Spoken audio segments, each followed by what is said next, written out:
ओम नमो भगवते वासुदेवाय। ओम नमो भगवते वासुदेवाय।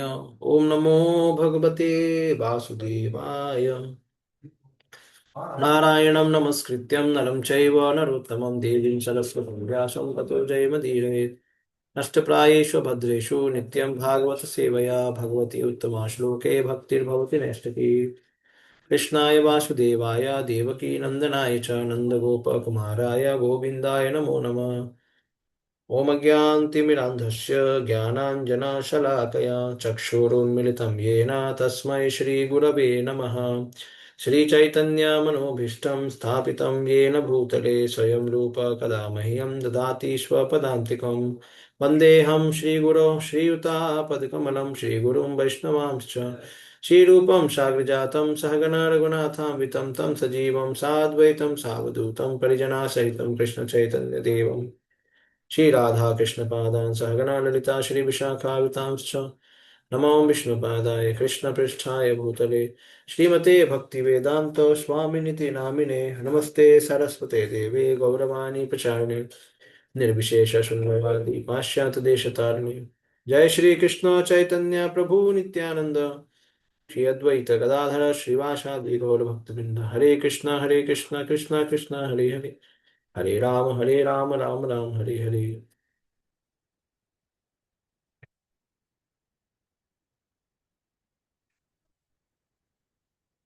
हरे कृष्णा। आप सबका स्वागत है आज के सत्र में। तो हम डिस्कस कर रहे हैं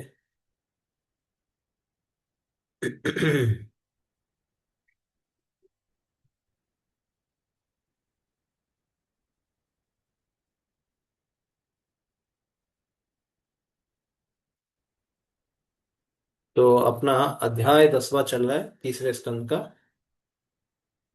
तो हमने कल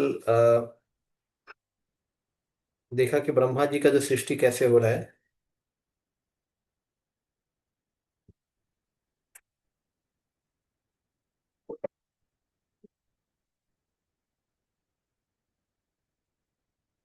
तो इस सृष्टि में प्राकृत सर्ग 6 तरह के हैं जो कि प्रकृति के एलिमेंट्स उसके इंग्रेडिएंट्स एलिमेंट्स से बने हैं। तो पहला जो प्रकृति का क्रिएशन है सर्ग सृजन है वो क्या है? महतत्व। महतत्व मतलब सभी भौतिक जो वस्तुएं हैं उनको सभी का एक एक जगह पे इकट्ठा होना। 24 एलिमेंट्स सब उसी के अंदर है महातत्व में। अभी निकल के नहीं है एकदम। ऐसा नहीं कि अलग अलग करके हैं, ऐसा नहीं है। वो एक साथ एक मैनिफेस्टेड फॉर्म में नहीं है वो 24 एलिमेंट्स। फिर अहंकार दूसरा जो अहम अहम का सृजन होता है। अहम तो पहला होता है महतत्व, दूसरा अहंकार, तीसरा तन्मात्रा, चौथा इंद्रिया, पांचवा अ, अधिष्ठाता देवता, छठा तमसः। जैसे 6 तरह के चीजों को हमने देखा जो कि प्रकृति के द्वारा होते हैं। और फिर 4 तरीके से जो ब्रह्मा के जी के द्वारा होते हैं। सेकेंडरी क्रिएशन जो कि विसर्ग बोला जाता है। तो इसमें क्या आता है? पहला हमने देखा था कि जो स्थावर है उसका जन्म देखा था। और उसके फिर स्थावर मतलब जो भी है पेड़ पौधे, उसमें 6 टाइप्स होते हैं। वनस्पति, औषधि, लता, त्वस त्वक्षारा, विरुधा, द्रुमा। और इन सब में क्वालिटी क्या होता है? इनका जो चेतना होता है वो बाहर से एकदम मरे हुए दिखते हैं, अंदर से उनको दुख या सुख पता लगता है अंदर से। और नीचे से ऊपर पानी जाता है, पानी नीचे डाला तो ऊपर उनको नरिशमेंट मिलेगा। इसलिए आप देखेंगे कि नारियल के पेड़ में नीचे से उतना ऊपर पानी चढ़ जाता है क्योंकि भगवान ने सिस्टम ऐसा बनाया है। और इनका वैरायटी बहुत ज्यादा है, बहुत ज्यादा नंबर में होते हैं। हम्म, अच्छा। फिर हमने देखा कि जो जंतु है वो 28 तरह के होते हैं। जिसमें चिड़िया भी आती है। तो उसमें हमने एक खूर वाले, दो खूर वाले, पांच पंजों वाले और चिड़िया के बारे में देखा था। इन सब का करेक्टरिस्टिक्स, इनका जो गुण क्या होता है, जो भी इनके लक्षण कैसे पता लगते हैं। हॉरिजॉन्टल नरिशमेंट, एक ऐसे स्तर पे, मतलब ऐसे वर्टिकल हॉरिजॉन्टल, समान स्तर में ये खाते हैं, फिर इनका पचन होता है तो खाना ऐसे जाता है इनके शरीर में। और ये लोग कभी भी भविष्य के बारे में सोचते नहीं है ज्यादा। जानवर जो होते हैं, जंतु, उनका लक्षण है कि वो ज्यादा सोचते नहीं है भविष्य के बारे में। देखो, स्थावर के बारे में सोचने का तो कोई बात ही नहीं आता। वो तो केवल दर्द या सुख इतना ही अनुभव कर पाते हैं, सोचने की तो बात ही नहीं। जानवरों में या जंतुओं में एटलीस्ट सोचने का कुछ बात आता है तो उस ज्यादा नहीं सोच सकते। फ्यूचर नहीं सोचते, तुरंत के बारे में सोचते, अभी खाना है, अभी खाना है, अभी एंजॉय करना, अभी एंजॉय करना। फ्यूचर के बारे में ज्यादा सोच नहीं पाते, इसलिए वो कोई, अब देखते हैं कि जब जानवर होते हैं ज्यादा कुछ एडवांसमेंट नहीं कर सकते, बिकॉज दे, उनको फ्यूचर कुछ उतना पता नहीं है। आगे क्या होने वाला है, मेरे काम, मैं जो काम कर रहा हूँ उससे क्या होगा, ऐसा कुछ नहीं, उनको कुछ प्लानिंग नहीं होता, जस्ट इग्नोरेंस में रहते हैं। और हमेशा ये है, हमेशा प्री ऑक्यूपाइड रहते हैं, खाने सोने से, खाने पीने सोने में हमेशा घुसे रहते हैं ये लोग। तो जान, अगर मनुष्य सभ्यता भी ज्यादा फ्यूचर के बारे में नहीं सोचता है, कुछ भी करता है, सोचता है कि जैसे भी हम, हमारा मॉडर्न सिविलाइजेशन है, पेट्रोलियम एज है, हम नहीं सोच पा रहे ज्यादा कि आगे क्या होने वाला। हम क्या सोच रहे हैं, आगे जाके और डेवलपमेंट कर लेंगे हम लोग, उसी भरोसे में चल रहे हैं। लेकिन जैसे प्रभुपाद एक जगह पे लेक्चर दे रहे थे, तो बता रहे थे कि एक बार एक संत के पास चूहा आया। चूहे ने बोला कि प्रॉब्लम है हमारे जीवन में। बोला क्या प्रॉब्लम है? बोला मेरे पीछे बिल्ली पड़ी है। तो साधु ने बोला कि फिर क्या करना है? बोला मेरे को बिल्ली बना दो। तथास्तु, बिल्लू हो जाओ। बिल्ली हो गया। बिल्ली तो फिर वो दोबारा दौड़ के आया कुछ समय के बाद। मेरे पीछे कुत्ते पड़े हैं, मुझे कुत्ता बना दो। तथास्तु। फिर दोबारा दौड़ के आया, बोला मेरे पीछे लोमड़ी पड़ी है, मुझे लोमड़ी बना दो। तथास्तु। फिर लास्ट में बोला ये मेरे पीछे शेर पड़ा हुआ है, ये चीता पड़ा हुआ है, मुझे शेर चीता बना दो। तथास्तु। हो गया। सभी तथास्तु हो गया। जैसे ही शेर बन गया, वो फिर उसी संत को घूर घूर के देखने लगा कि अब इसे खा जाऊंगा। तो संत ने बोला अरे तू मुझे ही खाना चाहता है? हैं? तेरे को मैंने सब कुछ दिया, मैंने सब कुछ बनाया, तू मुझको ही खत्म करना चाहता है? पुनरम उसी का भवा, फिनिश, दोबारा से चूहा बन जा। तो प्रभुपाद जी बोलते हैं ये जो साइंटिफिक एडवांसमेंट हम जो भी कर रहे हैं, ये भगवान की बदौलत हो रही है। भगवान हमको सैंक्शन कर रहे हैं कि चलो तुम पेट्रोलियम निकाल लो, चलो तुम बैटरी बना लो, तुम एआई निकाल लो, तुम फास्ट ट्रैवलिंग करो, फास्ट खाना खाओ, सब ऊपर से भगवान सैंक्शन कर रहे हैं। और हम धीरे धीरे भगवान को ही मार रहे हैं। हम भगवान में विश्वास अपना हटा रहे हैं धीरे धीरे। तो भगवान क्या बोलेंगे लास्ट में? पुनरमुसी का भवा, दोबारा घुस जा कहाँ पे, जमीन के अंदर चूहा बन जा। हम अपने को झोपड़ी से, हमने लंबे लंबे बिल्डिंग बनाया ना, तो हमने बोला एडवांसमेंट है, ठीक है। अब भगवान देखें कि हम मुझको ही वो कर रहे हैं, तो चल दोबारा से अब तू वापस चले जा वहीं भी स्थान पे। तो फिर क्या होगा, सारा इकॉनमी खत्म हो जाएगा, खाने पीने को नहीं रहेगा, हम रोड पे लेटे रहेंगे, हैं? यही रोड गाड़ियां जो हम भगा रहे हैं, दिखा रहे हैं सबको, यही ऐसे पड़े रहेंगे, खाने को भी नहीं रहेगा हमारे पास। कलयुग में वो सिचुएशन होने भी वाला है। तो हम, ये समझना नहीं चाहिए, ये सभी हम जो सीख रहे हैं, हम क्या सीख रहे हैं कि ये गॉड के द्वारा बनाया गया क्रिएशन है। अगर व्यक्ति केवल खाने पीने में लगा रहा, और फिर जानवर तो एटलीस्ट कुछ गड़बड़ तो नहीं करता है, वो खुद अपना काम कर रहा है, उसको जैसा शरीर दिया है वैसा काम कर रहा है। बट इंसान को तो बुद्धि दिया है भगवान ने, वो केवल खाएगा पिएगा फिर भी दूसरे को लात मारेगा इंसान। जब तक इंसान बुद्धि से काम नहीं करता, उसके अंदर कुछ जीवन के मूल्य नहीं सीखता है, लक्ष्य से नहीं जीता है, तब तक इंसान वास्तव में सही शांत रूप से जी नहीं सकता। इसलिए इंसान को जरूरी है कि वो ज्ञान को अर्जित करे, नहीं तो उसमें बुद्धि दी है भगवान ने, वो सोच सकता है। और जब उसने अच्छी बुद्धि नहीं बनाई तो बड़ी गलत बुद्धि का से काम करेगा वो। और यही हो रहा है, क्योंकि हमने अच्छी बुद्धि बनाई नहीं। तो यहाँ पे बोला कि जानवर केवल खाता पीता रहता है, और इनको सब कुछ समझ में आता है स्मेल करके। जानवर। ठीक है, तो ये हो गया। अभी हम्म, तो आठवीं होगी, तो तो सातवीं तो हो गई थी अपना स्थावर, और आठवीं हो गया ये जंतु। हम्म, ये हमने पढ़ लिया था कल। तो इसमें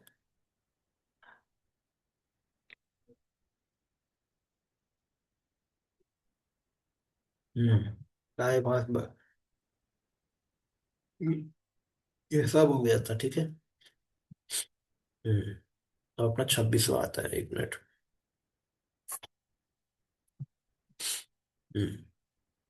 आर्वक स्रोतस्तु नवमः, शत्तर एकविधो नृणाम्, रजो अधिकाः कर्मपरा, दुखे च सुखमानिनः। यस, पढ़िए। मनुष्यों का की सृजन। सृष्टि कर्मानुसार निवी है। यही केवल एक ही योनि जाति ऐसी ही है और अपना आहार उदय में संचित करते हैं। मानव जाति में रजोगुण की प्रधानता होती है। मनुष्य दुखी जीवन में भी सदैव व्यस्त रहते हैं, किंतु वे अपने को सभी प्रकार से सुखी समझते हैं। ये तो बहुत बड़ा इल्यूजन हो गया। क्या लिखा है देखिए, ये मनुष्यों के लिए बता दिया है, देखिए। सबका, सबके लक्षण बताए जा रहे हैं यहाँ पे। हम्म। आर्वक, हमारी जो नली है, भोजन की नली। हम्म, हम्म, तो इसमें उसके ऊपर ज्यादा बोला नहीं है, तो विश्वनाथ चौथा पर क्या बोल रहे हैं, जिसमें फूड नीचे की ओर जाता है, ठीक है, ऊपर से नीचे जाता है डाउनवर्ड्स जाता है। आर्वक मतलब नीचे जाता है। पैस, हमारा जो फूड है नीचे की ओर जाता है, ठीक है। तो एक हो गया नीचे से ऊपर जाने वाले, है ना। नीचे से ऊपर जाने वाले को क्या बोला गया था उस समय। हम्म, तमाम।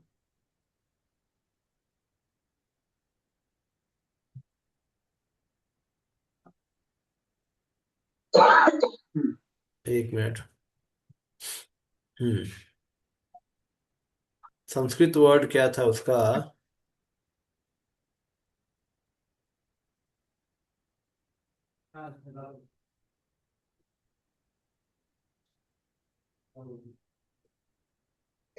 भगवान। हम्म।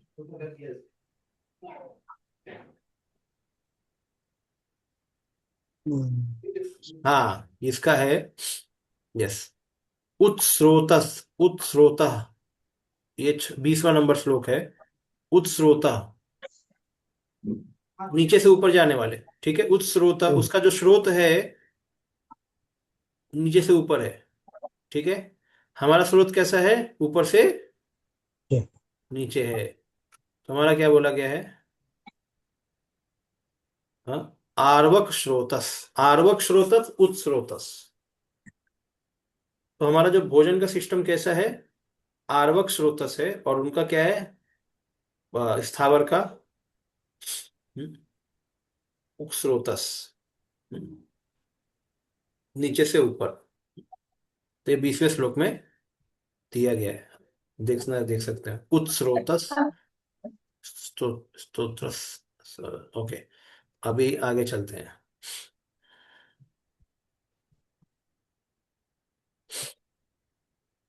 तो फूड का हो गया। और इनमें क्या होता है, इनमें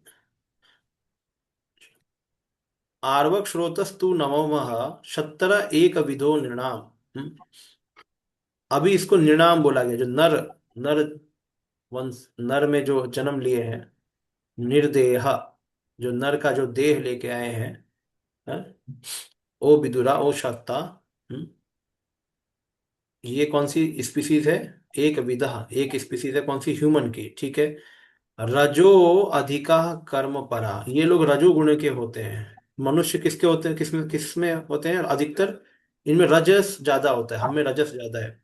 रजो अधिका कर्म परा, और हम लोग कर्म परा, कर्म करते हैं। हम्म, तो in human race the mode of passion is very prominent and they are very busy, कर्म परा, इंटरेस्टेड इन वर्किंग, बहुत कार्य करने में हम लोग इंटरेस्ट, हमारा मन करता है। दुखे च सुख मानिनः, ये बहुत इंपॉर्टेंट है। इसमें बोला गया है they think themselves happy in all respect.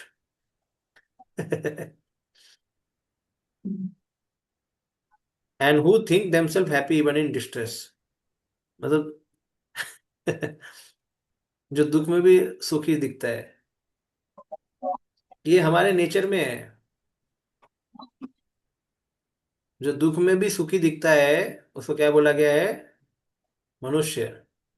मतलब दुख में भी उसे दुख रहता है, उसे दुख रहेगा लेकिन फिर भी अपने सुख मान ही ना, चलो सुख मान लेगा। अभी देखते हैं आगे, ओके। तो इतना समझ में आया। तो तो रजो अधिका कर्म परा, दुखे च सुख मानिनः। आगे, मनुष्य पशुओं से अधिक कामुक होते हैं। हम्म, देखो क्या लिखा है। पशु में रजोगुण नहीं होता है, वो तो तमोगुण में रहते हैं। बट रजो अधिका मतलब हम ज्यादा कामुक हैं, हमारे अंदर काम वासना पशुओं से ज्यादा रहती है। अतः मनुष्य को का यौन जीवन अधिक अनियमित होता है। इसलिए मनुष्य का यौन जीवन अधिक अनियमित होता है। पशुओं में संभोग का एक नियत काल होता है, किंतु मनुष्य में ऐसे कार्यों को के लिए कोई नियमित समय नहीं होता। मनुष्य भौतिक दुखों से छुटकारा पाने के लिए उच्चतर एवं उन्नत स्तर की चेतना प्राप्त मनुष्य भौतिक दुखों से छुटकारा पाने के लिए उच्चतर एवं उन्नत स्तर की चेतना प्राप्त हुई होती है, किंतु अपने अज्ञान के कारण वह यह सोचता है कि उसकी उच्चतर चेतना जीवन की भौतिक सुविधाओं के संवर्धन से के निमित्त है। इस तरह उसकी बुद्धि का आध्यात्मिक साक्षात्कार के बजाय पाशविक लालसाओं, खाने सोने रक्षा करने या संभोग करने में दुरुपयोग होता है। भौतिक सुविधाओं में अग्रसर होकर मनुष्य अपने को ही अधिक दुखी अवस्था में ले जाता है, किंतु भौतिक शक्ति के द्वारा मोहित किए जाने से वह अपने को सदैव सुखी समझता है, भले ही वह कष्ट में क्यों न घिरा हो। मनुष्य जीवन को ऐसी दुख अवस्था उस प्राकृतिक आरामदेह जीवन से भिन्न है जिसका भोग पशु तक भी करते हैं। देखिए, यहाँ पे क्या बताया गया है कि पहली बात तो यौन का बताया गया है कि मनुष्य में यौन संबंध या उसको काम को भोगने का जो इच्छा है, स्त्री पुरुष का जो संबंध है वो ज्यादा रहता है पशुओं से भी ज्यादा। और इसलिए उसे कुछ समय नहीं है। पशु में एक नेचर होता है, पशु अंदर के एक उनके अंदर एक अर्ज या इम्पल्सेस रहते हैं जो कि उनको फोर्स करते हैं कि चलो अभी उनको यौन करना है। लेकिन मनुष्यों को ऐसा नहीं है उसको। वैसे तो जो सभ्य मनुष्य की बात नहीं करी जा रही है यहाँ पे, एक तरीके से एक जनरल मनुष्य की बात करी जा रही है, वो कहीं भी कुछ भी कर सकता है। यस। और जानवरों से भी ज्यादा गिर सकता है मनुष्य, क्योंकि उसमें रजोगुण ज्यादा है। इसलिए आप देख सकते हैं, ये थोड़ा माइक बंद करो किसका, म्यूट करिए कौन। हम्म, ठीक है, म्यूट कर दिया मैं। तो कहने का मतलब है, इसलिए जानवरों को तो भगवान ने उतना फ्रीडम दिया नहीं, सोचने को भी दिया नहीं, लेकिन मनुष्य रजस होने के कारण सोचने को दिया है। और उसको ऊपर जाने का मतलब सत्गुण में जाने का, अपनी इंद्रियां कंट्रोल करने का सभी उसको फ्रीडम है, मनुष्य को ज्यादा फ्रीडम है। बट अगर उस फ्रीडम को यूटिलाइज नहीं करेगा तो वो बहुत ही गिर जाएगा मनुष्य, क्योंकि उसमें रजोगुण बहुत ज्यादा है। जैसे आज हम देख सकते हैं इतने बड़े पेट्रोलियम फैक्ट्रीज खड़ा कर दिया है मनुष्य ने रजोगुण के कारण से, क्या क्या नहीं किया, इतनी बड़ी बड़ी बिल्डिंग, इतने बड़े बड़े पुल बनाए हैं, मशीनें बनाई हैं। ये सब रजोगुण के कारण हुआ है। मतलब वो कर्म परा है, वो कर्म करने के लिए है। बट ये गधे को ये समझ में नहीं आ रहा कि कितना भी कर्म करे उसका दुख बढ़ता जा रहा है। बट उसको क्या लग रहा है, वही बोल रहे हैं कि उसको दुखेशु सुख मानिना, दुख में है लेकिन फिर भी सुख मानिना, वो सुख मान पड़ा है। और प्रभुपाद जी बोल रहे हैं कि दो चीज, कि जो ईटिंग स्लीपिंग मेटिंग डिफेंडिंग, ये जो चार चीज, खाना पीना भोग करना और रक्षा करना, ये चीजों में अगर मनुष्य अपना जीवन या बुद्धि बर्बाद करता है, तो क्या होता है कि वो सुखी तो नहीं रहेगा, दुखी रहेगा। वो दुखी रहने वाला है भौतिक स्तर पे। और वो भी सुख नहीं मिलेगा जो उसको, जो जानवर लोग को एटलीस्ट ये सब करने से मिल जाता है, ईटिंग स्लीपिंग मीटिंग डिफरेंट, जानवर लोग को तो मिल जाता है वो सुख, क्योंकि वो ज्यादा उसमें विचलित नहीं होते। उनको क्या है, प्रकृति के द्वारा जो मिलता है उससे से संतुष्ट होते हैं। भूख लगी तो जाके खोजेंगे इधर उधर। उनका पूरा जीवन वही है, तो उसमें उनकी संतुष्टि यहाँ पे लिखा हो जाती है। लेकिन मनुष्य की नहीं हो पाती है। मनुष्य जीवन की ऐसी दुख अवस्था उस प्राकृतिक आरामदाह देव से भिन्न है। देखिए, जिसका भोग पशु तक भी करते हैं। पशु भी अपने कंफर्टेबल मटेरियल लाइफ को जी जी लेता है, लेकिन मनुष्य उसको भी नहीं कर पाता, क्योंकि उसका पैशन इतना ज्यादा है। पैशन मतलब आदमी एक जगह रहेगा नहीं, और कमाएगा और कमाएगा, तो जो कमाया उसको भी भोग नहीं कर पाता है। कई सारी स्टोरी है। ऐसे एक व्यक्ति था। हम्म, वो जमींदार के पास गया। तो उसने बहुत सेवा किया था। तो जमींदार खुश हो गया, बोला कि जाओ, जितना दौड़ सकते हो दौड़ो, ये पूरा जमीन मेरा है। एक चीज याद रखना, कि जितना दौड़ जाओगे उतना तुम्हारी जमीन हो जाएगी, बट रात को शाम तक वापिस आना है आपको। शाम को वापिस आना है। तो उसने बोला ठीक है, मैं कल फिर दौड़ लगाऊंगा। तो अगले दिन सुबह उठ गया, 2 बजे 2:30 बजे तक नहा धो के एकदम आ गया, और बोला कि अब मैं दौड़ रहा हूँ। दौड़ना चालू कर दिया। दौड़ते गया दौड़ते गया दौड़ते गया दौड़ते गया, तो उसको देखा, अरे दौड़ते दौड़ते दोपहर हो गया है। तो उसको वापस भी आना है, तभी उसका लैंड होगा। हम्म? फिर और दौड़ा। फिर ऐसे करते करते शाम हो गया। तो उसको लगा, अरे मेरे को वापस भी जाना है ना। बोलता, नहीं नहीं, थोड़ा और दौड़ लेता हूँ, और लैंड मेरे को मिल जाएगा और मिल जाएगा। तो और दौड़ा और दौड़ा। ऐसे ही करके शाम से रात होने वाला हो गया। अब उसको वापस जाना है। तो उसने सोचा था कि वापस जाऊंगा तो फास्ट भागूंगा, लेकिन ऑलरेडी इतना भागा है, अब कितना भागेगा। तो फिर से बोला, अब तो मैं मेरे को जाना ही पड़ेगा। फिर वो वापस भागता है ताकि टाइम से पहले पहुंच जाए। जोर से भागता है, जोर से भागता है। थकता है, लेकिन बोलता है, नहीं मुझे चाहिए, मुझे चाहिए, मुझे ये लैंड चाहिए, मुझे जमीन चाहिए। और वहां पे एक पत्थर रहता है, पत्थर में टकराता है और गिर जाता है और मर जाता है। राम नाम सत्य है। तो उसको कितना लैंड मिला? जितना उसका शरीर का हाइट था। उसके दफनाने के लिए उसको जमीन मिल गई। तो वो इतना पैशनेट है व्यक्ति कि वो वापिस नहीं जा पाया। जो मिला था, जो मिल सकता था लैंड, जिसको भोग कर सकता था सुख से, वो भी नहीं भोग कर पाया। लालच के कारण से वो भी लैंड, वो मर ही गया बेसिकली। यही आजकल के लोगों का सिटी में हाल है एक्चुअली।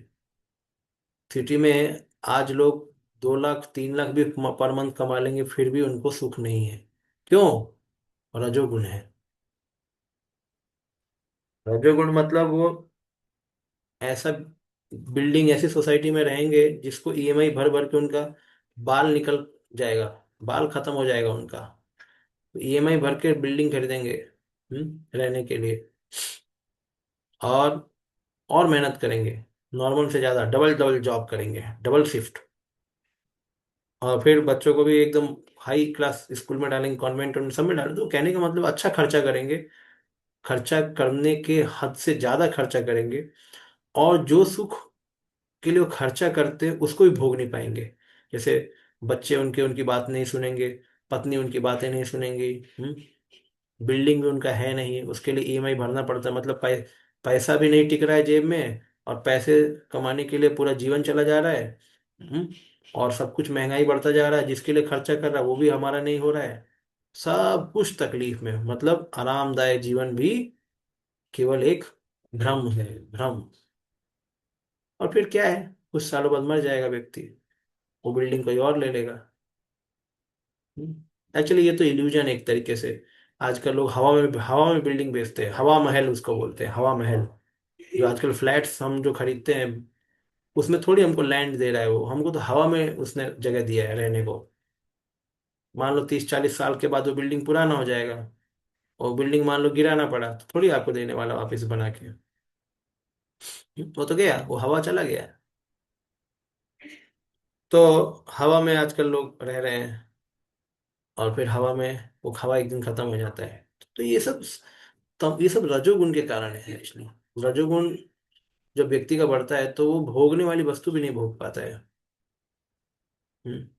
उसको कई सारी चीजें दिखती हैं कि देखो ये इंजॉयबल आ गया, हाँ ये इंजॉय करो, चलो अभी ये नई चीज आई है, चलो ये इंजॉय करो, चलो हाँ ये नई चीज आई, चलो ये इंजॉय करो। वो किसी में संतुष्ट रह ही नहीं रहा है। आप देख सकते हैं अलग अलग टेक्नोलॉजी में भी कितने बदलाव आ रहे हैं, है ना। मॉडल्स में कितने बदलाव आ रहे हैं, मॉडल्स में। एजुकेशन में कितने बदलाव आ रहे हैं। जैसे जब हम पढ़ा करते थे तो हमने सुना था कि सबसे छोटा जीवन का अंश है cell. Cell is the smallest unit of life, in biology में हमने ऐसा पढ़ा था। लेकिन अभी उसका डेफिनेशन बदल दिया है, अभी क्या हो गया है, genes is the smallest unit of life. अभी बायोलॉजी में ऐसा आ गया है। हम्म, तो फिर तो मैंने सोचा, अरे ये क्या मतलब है, हम पढ़ रहे तो कुछ और नॉलेज था, अभी पढ़ रहे कुछ और नॉलेज है, कल को कोई और पढ़ेगा कुछ और नॉलेज निकाल देगा, क्योंकि शरीर तो ऐसे मरा हुआ है। अभी स्पेकुलेट कर रहे हैं। पहले बोल के गया था सेल, अभी बोल के गया जीन्स, कल को बोलेगा डीएनए, कल को फिर बाद में कुछ और बोलेगा। हम बस इनके सुनते रहें और पागल होते रहें। तो इनका नॉलेज भी फिक्स नहीं है, वो भी स्पेकुलेशन बदलता जा रहा है। रजोगुण, जब तक मनुष्य सभ्यता सत्वगुण में नहीं आती तब तक वो सुख को भोग नहीं सकती है। सुखम ज्ञानम, सुख और ज्ञान उसी में है, सत्वगुण में। तो मनुष्य को सत्वगुण में आना पड़ेगा, तब जाके वो भौतिक सुख को भी भोग पाएगा। नहीं तो रजोगुण में वो भौतिक सुख उसको लग रहा है कि मेरे को मिल रहा है, मैं इंजॉय कर रहा हूँ, लेकिन वो कर नहीं पा रहा है। वो उसका लालच, उसका काम इतना उसको आगे भगा रहा है कि उसके लिए उसमें मन में शांति ही नहीं है उसके। और वो दुखे च सुख मानिनः, दुख को सुख मान के बैठा है। तो देखिए ये कब होता है, जब मनुष्य को ट्रेनिंग नहीं हुई है। कर्म परा, हार्ड वर्क करेगा। जैसे आप कई सारे, अभी आप देख ही लो, किसी का भी एग्जाम्पल ले लो। जैसे मान लो ये लोग स्टीव जॉब का एग्जाम्पल लेते हैं। आजकल यूट्यूब पे चले जाओ, बोलेंगे सक्सेसफुल आदमी कौन है, स्टीव जॉब है। अमिताभ बच्चन है। अमिताभ बच्चन की 2000 में हालत खराब हो गई थी। फिर सारा घर बेचने पे आ गया था। तो फिर उनको कौन बनेगा करोड़पति का चीज मिल गया। तो फिर उनके जो दिवाले होने, मतलब उनका दिवाला निकलने वाला था, वो सबके दीवाने हो गए बाद में। तो अभी देखो कोई बोलेगा कि, अभी उसको बोलेंगे देखो सक्सेस हो गया, बहुत हार्ड वर्क किया, लेकिन यहाँ पे क्या मेंशन है, कर्म परा। कि एक्चुअली इंसान जब तक ट्रेनिंग नहीं लेगा गुरु से, कलो शूद्र संभवा या जन्मना जायते शूद्रा, जन्म से तो शूद्र ही है, जिसका गुरु नहीं है वो शूद्र ही है। तो वो तो केवल अपने नेचर से ही काम करेगा ना, जो यहाँ पे मेंशन्ड है। तो कोई गधे की तरह भी काम करके पैसा कमा लेगा, उसको बोलेंगे यूट्यूब में सक्सेसफुल व्यक्ति है ना। वो गधा है लेकिन। कुछ किसी को जॉब से निकाल दिया 5 बार, फिर उसको कुछ उपलब्धि मिल गया तो उसे बोलेंगे देखो सक्सेस मिल गया। लेकिन मनुष्य ये नहीं समझ रहा, दुखे च सुख मानिनः। वो एक दुख से दूसरे दुख में जा रहा है, लेकिन उसको लग रहा है कि वो सुख है। यही वो समझ नहीं पा रहा है। जैसे एक आदमी का यहाँ पे उठाते उठाते दर्द हो गया, उठा रहा है कुछ, आहा दर्द हो गया, फिर बोलते चलो इसको इधर रख देते, तो उसको क्या लगता है, सुख हो रहा है। चलो इस कंधे में दर्द चालू हो गया था, अब इसको दर्द को मिटाने यहाँ पे रख दो, तो क्या यहाँ पे दर्द नहीं चालू होगा। मटेरियल सिचुएशन में कोई भी चीज आप लंबे समय तक एक ही चीज करो तो बोर हो जाता है आदमी, वो दुख का फिर कारण बनना चालू हो जाता है। So, कोई भी चीज, तो ये आदमी सोचेगा पैसा ज्यादा कमाऊंगा सुखी हो जाएगा, नहीं। पैसा कमाओगे तो फिर उसे खर्चा करने की इच्छा होगी, खर्चा करोगे फिर बिजनेस बढ़ाओगे, फिर वो दुख चालू हो जाएगा। फिर कोई छीनने के लिए आ जाएगा, है, कोई आपको मारने के लिए आ जाएगा, वो दुख अलग से आ जाएगा। क्यों? क्योंकि पैसा आपके पास ज्यादा है। तो हर एक चीज यहाँ पे ऐसा है। तो जब तक व्यक्ति सतगुण में नहीं आता है तब तक वो दुखे च सुख मानिनः, और रजोगुण में रहेगा और कर्म परा। रिटायरमेंट लेने के बाद भी जॉब लेके बैठेगा वो। हम्म, क्यों? क्योंकि जवानी में जब था तो उसने पैसा इकट्ठा ही नहीं किया, कोई प्लानिंग ही नहीं था, पूरा पैसा आया पूरा खत्म कर दिया। हम्म, अभी देखो सरकार फिक्स पे कमीशन के बाद पेंशन नहीं देती है। क्यों? रजोगुण बढ़ा दिया है। रजोगुण है तो सबको वही जितना पेमेंट देना है, थोड़ा बहुत मिलता होगा, जितना पेमेंट देना तभी तभी दे दो, तभी दे दो सबको पेमेंट। काम कर रहे हो, सारा सैलरी खाने दो, बुढ़ापे में दोबारा काम करने के लिए आएंगे हमारे पास। सभी प्लानिंग ऐसा ही है। अभी से बुढ़ापे में अगर पेंशन दे दोगे तो चुपचाप बैठेंगे लोग। तो पूरा पेंशन पहले ही दे दो, कमाने दो, खाने दो, मजा करने दो इसको। जब बूढ़ा हो जाएगा तो दोबारा ये काम करने आएगा। सबका प्लानिंग ऐसे है देखो। अंत तक, जब तक वो उसका शरीर थक नहीं जाता, बीमारी ना पकड़ ले, मृत्यु का सैया पे ना लेट जाए, तब तक वो महीने के उसके सैलरी के पैकेज आने चाहिए, उसका चेक निकलना चाहिए। ये चल रहा है। कर्म परा, व्यक्ति एकदम मुग्ध हो चुका है इसमें। और सिटी में यही ज्ञान दिया जा रहा है, कर्म करो, कर्म करो। कौन सा कर्म करे, कब तक करे, इसके बारे में ज्ञान नहीं। केवल कर्म करो, भागो भागो। वय वयकृतास्त वयकृतास्त्रय एवैते, देवसर्गश्च सत्तमा, वैकारिकस्तु यः प्रोक्तः, कौमारास्तुभ्ययात्मका। हे श्रेष्ठ विदुर, ये अंतिम तीन सृष्टियां तथा देवताओं की सृष्टि, 10वीं सृष्टि वैकृत सृष्टियां हैं, जो पूर्व वर्णित प्राकृत सृष्टियों से भिन्न है। कुमारों का प्राकट्य दोनों ही सृष्टियां हैं। हरे कृष्ण। हम्म। तो अंतिम जो तीन सृष्टियां हैं तथा देवताओं की सृष्टि, 10वीं सृष्टि वैकृत सृष्टि है। जो पूर्ण वर्णित प्राकृतिक सृष्टियों से भिन्न है। सो प्राकृत मतलब नेचुरल था। एक मिनट। वैकृत क्रिएशन। तो these are the three secondary creations made by Brahma. Vaikrit. In addition, the creation of the Devatas, who are, as described previously, who are also produced from Hankara in Sattuguna, and thus are Prakrit creation. Okay. तो देखिए, अ, हमने जो पिछला जो देखा था, प्राकृत में एक देवताओं का क्रिएशन था, कौन से नंबर का था, अधिष्ठाता। तो जो पांचवा जो क्रिएशन था वो अधिष्ठाता देवताओं का था। तो वो प्रकृति से क्रिएशन हुआ था, सेंस देवताओं का, ठीक है। और अभी जो क्रिएशन हो रहा है ये ब्रह्मा के द्वारा हो रहा है क्रिएशन, मतलब ये विसर्ग में आ गया। वो सर्ग में था, वो प्रकृति के एलिमेंट से देवताओं का जन्म हुआ था। अभी यहाँ पे प्रकृति के द्वारा नहीं, ब्रह्मा के द्वारा जन्म हो रहा है, तो ये अंतर है, ठीक है। ये वाले देवता तो जैसे इंद्र चंद्र देवता ये लोग ब्रह्मा से आते हैं। लेकिन वो जो था वो सेंस देवता, वो इवन ब्रह्मा से पहले उत्पन्न हुए हैं। वो समझना चाहिए, ठीक है। तो ये यहाँ पे बताया गया, तो वो वैकृत यानी से, ना, ये अभी अभी वाला वैकृत है और पुराना वाला प्राकृत था, ठीक है। लेकिन जो कुमार का जो जन्म है इसमें बोला गया है ब्रह्मा का, वो दोनों माना जाता है, प्राकृत और वैकृत है। मतलब वो प्रकृति के द्वारा भी हुआ है और कुमार का खास करके। The three these three are the secondary creation. तो ये जो तीन क्रिएशन अभी कौन से बताए गए हैं, तो तीन क्रिएशन है। The last these last three creations are the creations of demigods. ये देवताओं के क्रिएशन से।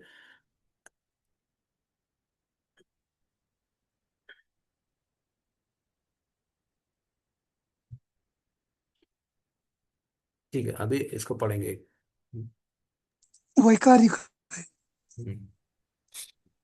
वैकारिक हाँ नहीं, प्रकृति द्वारा। अभी जो बताए जाएंगे, अभी जो बताए जाएंगे,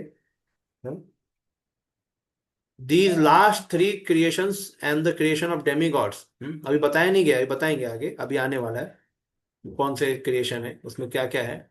तो जो लास्ट थ्री क्रिएशन और ये जो देवताओं का क्रिएशन, इन सबको क्या बोला गया है, दे आर कॉल्ड वैका वैकृता वैकृता।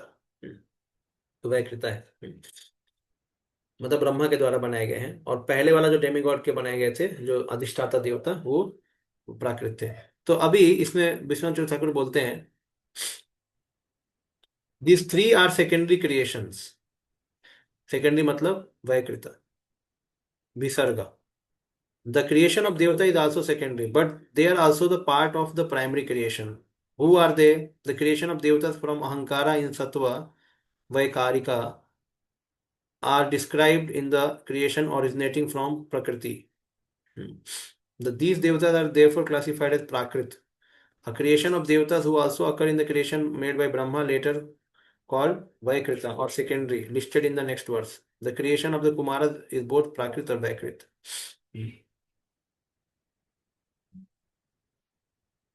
This, seeing the sinful nature of this creation, Brahma was not satisfied with himself. Again, he carried out the creation by mind, purified with meditation of the Lord.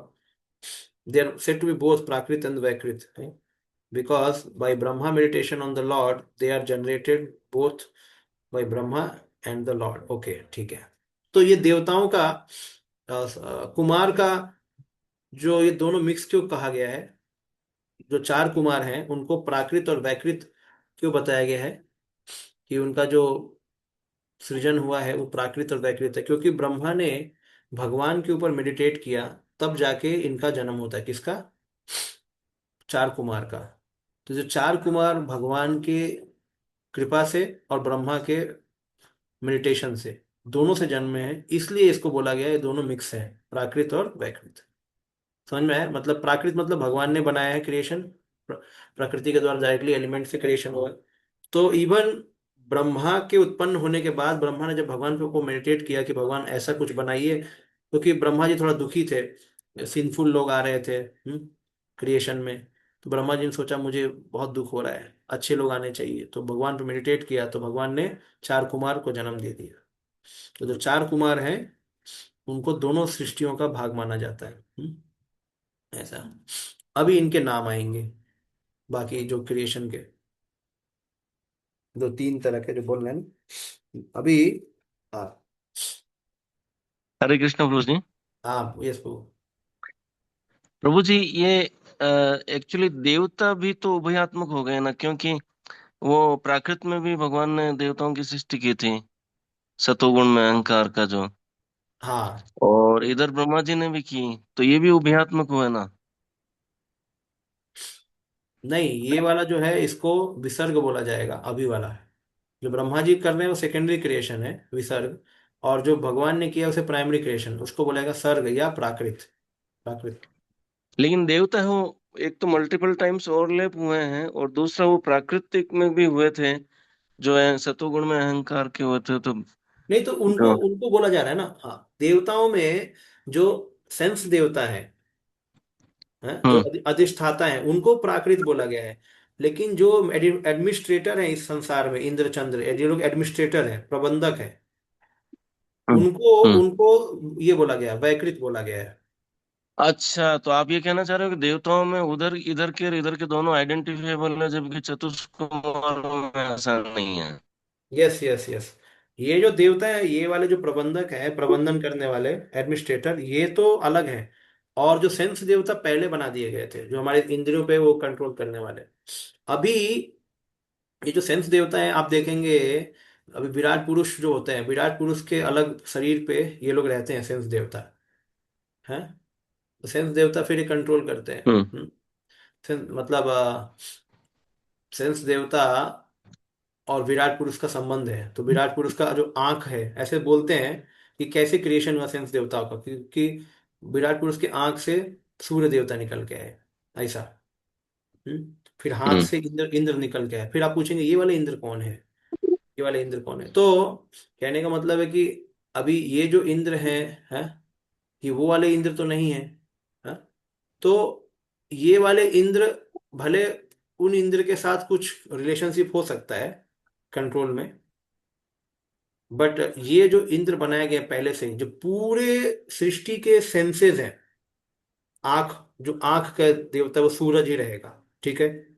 तो अब ये वाले जो सूरज, ये तो बदलते रहने वाले हैं सूरज, हमेशा थोड़ी सूरज दिवसमान ही रहने वाले हैं। ये तो हर मनवंतर में हाँ, चेंज तो होगा। वो, तो वही तो। और जो ये जो क्रिएशन होता है प्रकृति के द्वारा, ये तो सृष्टि के चालू में होता है, शुरू में। हम्म। हाँ, ब्रह्मा जी, सेकेंडरी क्रिएशन हमेशा भले बदल सकता है, तो देवता आप मर ये गए। कहना चाह रहे हो कि प्राकृत में पोस्ट क्रिएट होती है और विकृत में जो आदमी उस पर बैठेगा वो डिसाइड होता है। यस। प्राकृत में आपका जो मेन सटल जो देवता है, सटल सटल देवता जो अधिष्ठाता है, वो सेंसेस वाले क्रिएट हो जाते हैं, सेंस के अधिष्ठाता देवता। ठीक है। और वो डेजिग्नेशन हो गया ना, पोस्ट क्रिएशन हो गया वो। डेजिग्नेशन, हाँ उनका, यस, यस, डेजिग्नेशन जैसा हो गया। और जो वैकृत में है, उसमें ये लोग होल्डर, मतलब रियली मैनेज करते हैं। जैसे एग्जांपल एक तरह से बोल सकते हैं कि यस, रूल्स क्रिएट हो गए, अभी उसको रूल्स को हैंडल करने वाले एडमिनिस्ट्रेटर आएंगे। रूल तो को फिर ये हैंडल। जो चतुष कुमार है इनको, क्योंकि ये तो प्योर ब्रह्मा जी द्वारा क्रिएटेड है, तो वैकृति हुआ तो वो विसर्गी है एक्चुअली, तो उसको कैसे समझें कि वो प्राकृत भी है, मतलब वो वह्यात्मक बोल नहीं, रहे हैं तो। वही वही क्योंकि बताया ना मैंने। भगवान का उसमें क्या रोल है? नहीं, वही बताया कि ब्रह्मा जी जब क्रिएशन कर रहे थे, तो उन्होंने जब सिंफुल लिविंग हम्म। एंटिटी को जन्म दिया, हम्म, तो हम्म। उनको दुख दुख हुआ कि अरे ऐसे लिविंग एंटिटी इस संसार में आ रहे हैं। तो उन्होंने भगवान पे अपना ध्यान केंद्रित किया कि भगवान कुछ अच्छा करो। तो फिर भगवान पे मेडिटेशन करने के कारण से, और ब्रह्मा जी का खुद का भी शरीर से निकल के है, मतलब, तो उनके शरीर से निकले हैं, लेकिन मन से चिंतन किया है, लेकिन भगवान की कृपा से आए हैं, यानी प्राकृत, यानी भगवान ने शुरू जो प्राकृत ये तो मतलब जो सब पे भगवान। एप्लीकेबल होता है पूरी। ब्रह्मा जी नहीं, ने जो भी विसर्ग किया वो प्रार्थना से ही हुआ और ब्रह्मा जी के मन से या शरीर से ही हुआ है। नहीं, तो नहीं, ये ऐसा नहीं। चतुष कुमारों को अलग क्यों रखा, ये समझ में नहीं आया। यहाँ पे विश्वनाथ ठाकुर यही बोल रहे हैं कि हाँ, क्या बोल रहे हैं विश्वनाथ जी? यहाँ पे वो क्या बोल रहे हैं, they are said to be both prakrit and vaikrit because by brahma's meditation on the lord, they are generated, both by brahma vaikrit and the lord prakrit। Brahma जब मेडिटेट किए भगवान पे, तब उनका जन्म हुआ। जैसे इस पे श्रीधरी टीका है क्या प्रभु जी? नहीं, सीधा स्वामी का तो नहीं है। ओके। तो ठीक एक्चुअली, है, विश्वनाथ ठाकुर कह रहे हैं कि वो भगवान का ध्यान करके उनको उत्पन्न किया है, इसलिए ये दोनों। यस, यस, तो जैसे लेकिन सी, भगवान का ध्यान तो सब जगह किया, बार बार ब्रह्मा जी कर रहे हैं, तपस्या कर रहे हैं, अटक रहे हैं सब जगह। तो सारी क्रिएशन तो भगवान के ध्यान से, प्रार्थनाओं से बार बार अटक रहे हैं, फिर सब जगह भगवान ही है वहां पे। उनके बिना कुछ भी नहीं कर पा रहे हैं। सो अभी ये अब क्लियर नहीं हो रहा है एक्चुअली कि एग्जैक्टली क्या डिफरेंट है नहीं, इनमें। इसमें क्या है, सीइंग द, इसमें बोला गया है दृष्टवा पापी सम सृष्टिम, ये हम्म। सिंफुल सृष्टि को देख के हम्म। ब्रह्मा वॉज नॉट सेटिस्फाइड, न हाँ। आत्मानम बहु आत्मन्यता, हम्म। भगवत ध्यानम पूतेना, फिर भगवत हम्म। ध्यान उन्होंने किया, हाँ, हम्म। मनसा नयाम ततो सृजत।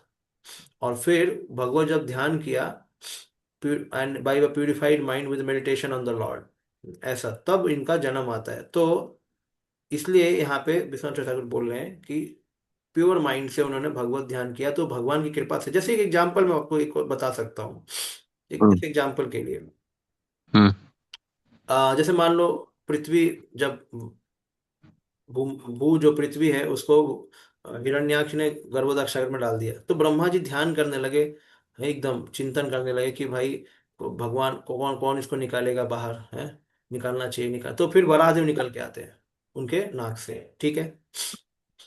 तो अभी ब्रह्मा के चिंतन से भगवान निकल के आए, ठीक है। तो अभी ये तो पूरा स्पिरिचुअल है, भले ब्रह्मा के बॉडी से निकल के आ रहे हैं, बट पूरा स्पिरिचुअल बॉडी है, करेक्ट। तो अगर हम्म। हम कॉज में देखें, तो एक कॉज में जब ब्रह्मा जी चिंतन कर रहे हैं, तो कोई मरीचि आ रहा है, सप्तऋषि आ रहे हैं, लेकिन उनका तो बॉडी मटेरियल है। और कभी जब चिंतन करें तो भगवान आ रहे हैं। तो अब ये कॉज एंड इफेक्ट के चक्कर में नहीं फंसना है हमें कि ब्रह्मा मेडिटेट करेंगे तो ये मटेरियल ही आएगा या स्पिरिचुअल आएगा, नहीं। भगवान कैसे अरेंज करवाएंगे, अब कुमार को बोला है कि भगवान के द्वारा बनाया गया है और ब्रह्मा के द्वारा भी बनाया गया है, तो ये हमें मानना ही पड़ेगा कि इसमें भगवान का हाथ है। इस तरीके से समझना है कि एवरीथिंग इफ यू सी, कि क्योंकि ब्रह्मा जी चिंतन करेंगे तो मटेरियल ही आएगा, ऐसा नहीं है। भगवान का इसमें हाथ है कि ब्रह्मा जी थोड़ा दुखी हो गए सृष्टि को सिंफुल देखते हुए, तो भगवान पे मेडिटेट किए, तो भगवान की इच्छा थी कि किसी को भेजने की, तो चार कुमार को भेज दिया भगवान ने। तो ये ब्रह्मा के मेडिटेशन और भगवान की कृपा दोनों से आए, ऐसे समझना है। तो आप ये कहना चाह रहे हो कि चतुष्कुमार वो भौतिक सृष्टि नहीं है? चौतीस कुमार को पहले कैंटो के तीसरे स्कंद और तीसरे चैप्टर में बताया ना कि दे आर द वैराग्य फॉर्म, इम्पोर्ट, भगवान के वैराग्य के अवतार है। अच्छा। आप जब अवतार श्रृंखला में जाएंगे, जब वो हम्म। पहले कैंटो के तीसरे हाँ, यस chapter में, यस यस, हाँ है बिल्कुल। तो उसमें चतुष कुमार का भी पहला नाम ही कुमार का, हाँ यस है। है। तो ये लोग स्पेशल सोल है। ओके। हाँ। अच्छा, ये बात है क्या? और देखो नारद मुनि तो स्पिरिचुअल है पूरा, नारद मुनि का तो मटेरियल बॉडी नहीं है। लेकिन यहाँ नारद मुनि को अलग नहीं किया, खाली चतुष्कुमारों को किया। हम्म तो नारद मुनि तो स्पिरिचुअल बॉडी है, उनको उनको किसी में नहीं डाला है। अच्छा। ओके। मतलब नारद मुनि तो स्पिरिचुअल बॉडी है, उनको क्यों डालेंगे इधर। चतुष कुमार का तो स्पिरिचुअल बॉडी नहीं बोल सकते, हम्म। चतुष कुमार का स्पिरिचुअल बॉडी नहीं बोल सकते, क्योंकि वो अभी भगवान के उस पोटेंसी को लेके आए, वैराग्य की पोटेंसी को, लेकिन उन्होंने अपना लाइफ परफेक्ट नहीं किया ना। जैसे भगवान ने विभूति शक्ति से वो कर दिया, भगवान ने अपनी विभूति शक्ति से, भगवान ने अपनी विभूति शक्ति से उनको एम्पावर कर दिया, लेकिन वो वास्तव में प्योर है क्या, पहला क्वेश्चन ये भी है। वो ब्रह्म मुक्ति में थे, करेक्ट ना। हम्म। हाँ, ब्रह्म मुक्ति में थे, बाद में लेकिन उनका वो फिर, जय विजय के सामने जब भगवान के चरणों की तुलसी सूंघ के तो भक्त हो गए ना फिर तो। तो वो तो पहले जन्म तो लेंगे ना, पहले जन्म के बाद होगा ना ये सब। हाँ। हम्म। हाँ, पहले जन्म लेने दे। तो इसीलिए हम्म। चार कुमारस भगवान के वैराग्य को प्रचार करते हैं। भगवान का जो वैराग्य पोटेंसी है उसके वो अवतार भी माने जाते हैं। इस तरीके से भगवान अलग अलग जीवात्माओं को भी एम्पावर कर सकते हैं। हम्म, जैसे हम पृथु महाराज को देखते हैं, पृथु महाराज भी पालन शक्ति है, भगवान की पालन शक्ति के अवतार है, पृथु हम्म। सक्तावेश अवतार।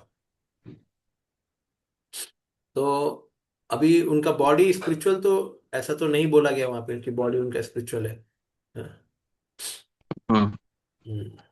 So like that. So like Brahma has to leave the world and they also have to leave the world. Char Kumaras. So like that. Okay.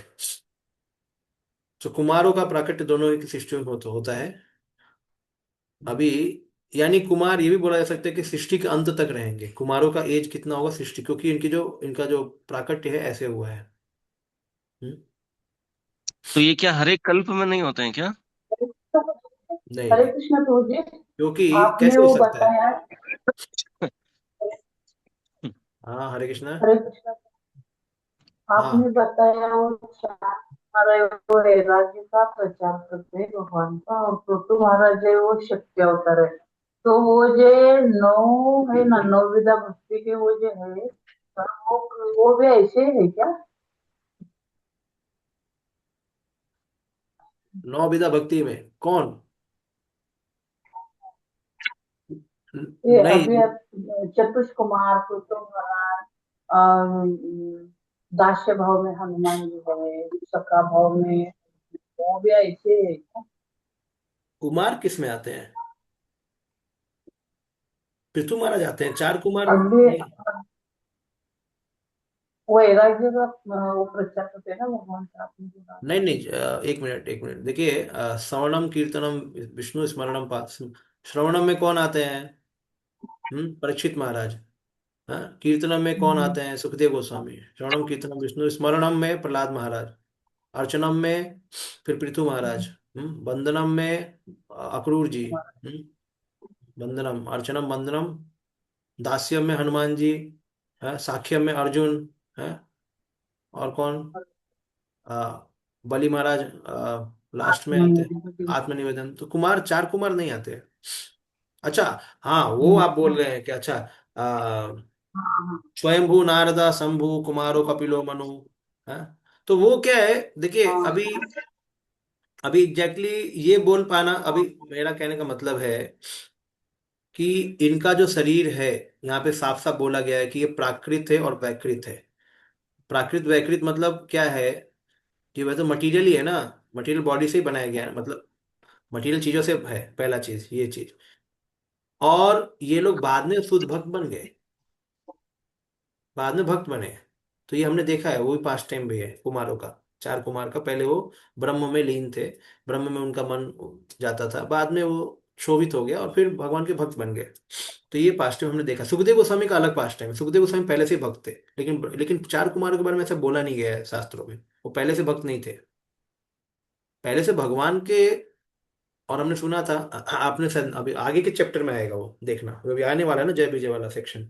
उसमें साफ साफ लिखा हुआ है, जो चार कुमार हैं उन्होंने ब्रह्मा जी से सुना था भगवान विष्णु के रूप के बारे में, लेकिन वो ब्राह्मण में उनका मति ज्यादा था।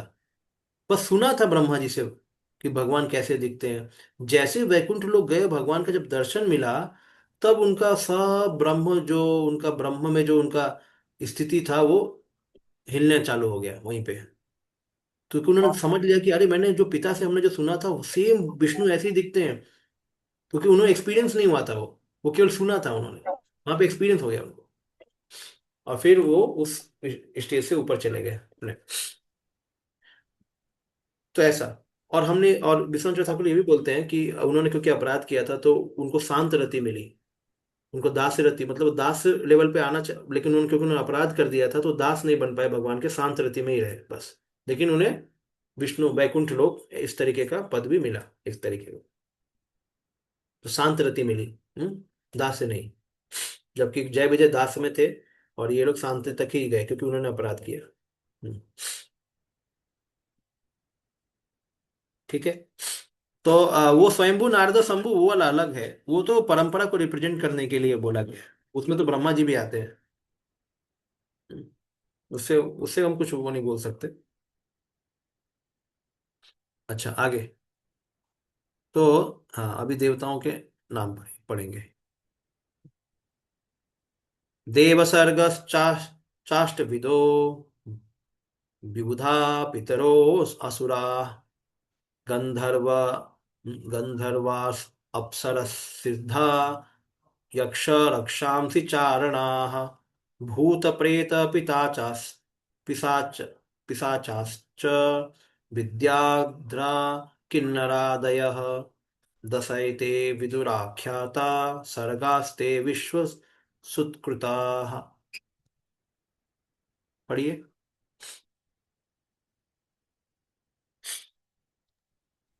देवताओं की सृष्टि 8 प्रकार की है। देवता, पितरगण, असुरगण, गंधर्व तथा अप्सराएं, यक्ष तथा राक्षस, सिद्ध चारण तथा विद्याधर, भूत, प्रेत तथा पिशाच, किन्नर, अति मानवीय प्राणी, देवलोक के गायक इत्यादि। ये सब ब्रह्मांड के सृष्टा ब्रह्मा द्वारा उत्पन्न है। किसके द्वारा उत्पन्न है? ब्रह्मा के द्वारा। ओके। जैसा कि श्रीमद् भागवत के द्वितीय स्कंद में बताया जा चुका है कि सिद्ध गण सिद्ध लोक के निवासी हैं, जहाँ के रहने वाले बिना यान के अंतरिक्ष में यात्रा करते हैं। तो सिद्ध लोक के लोग अपने आप उड़ने लगते हैं। उनके लिए उड़ना के लिए यान बनाने की जरूरत नहीं है, उनमें सिद्धि रहती है। वे इच्छा मात्र से बिना कठिनाई के एक लोक से दूसरे लोक में चले जाते हैं। जैसे हम देखते हैं ना, हनुमान जी भी उड़ते हैं। तो एक्चुअली इनमें ये जो जो अवतार रहते हैं, या जो विभूति रहती है भगवान की, इनमें वो शक्ति रहती है, सिद्धि, इसलिए वो उड़ सकते हैं। अभी क्या मनुष्य में कुछ है नहीं सिद्धि, तो ये लोग क्या मूवी बनाते हैं बस उड़ने वाली। स्पाइडरमैन, बैटमैन, ये मान लो, थोड़ा कई लोग उड़ने का मूवी बनाते हैं, बट ये लोग को सिद्धि पा तो सकते नहीं है ये लोग। हम्म, सिद्धि पाने के लिए उनको योग करना पड़ेगा, तभी होगा।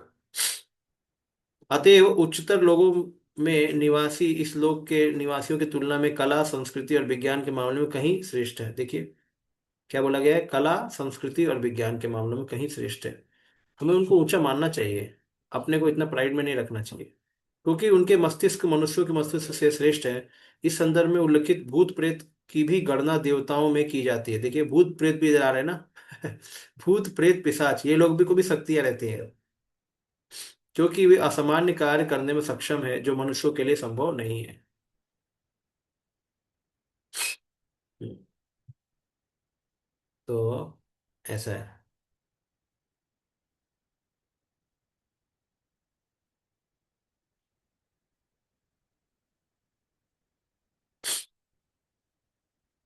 तो यहाँ पे 8 जो टाइप बताए गए हैं देवताओं के, उसमें ये सब बताए गए हैं। और हाँ, आदि मीन्स किम पुरुषा, अदर एंड अदर्स। विश्व, विश्वसृक मीन्स द सुप्रीम वन।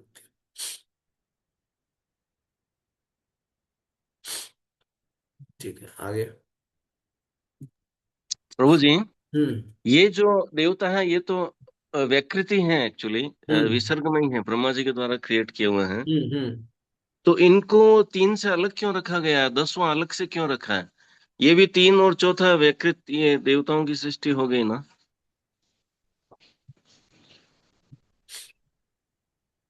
किसमें अलग रखा गया?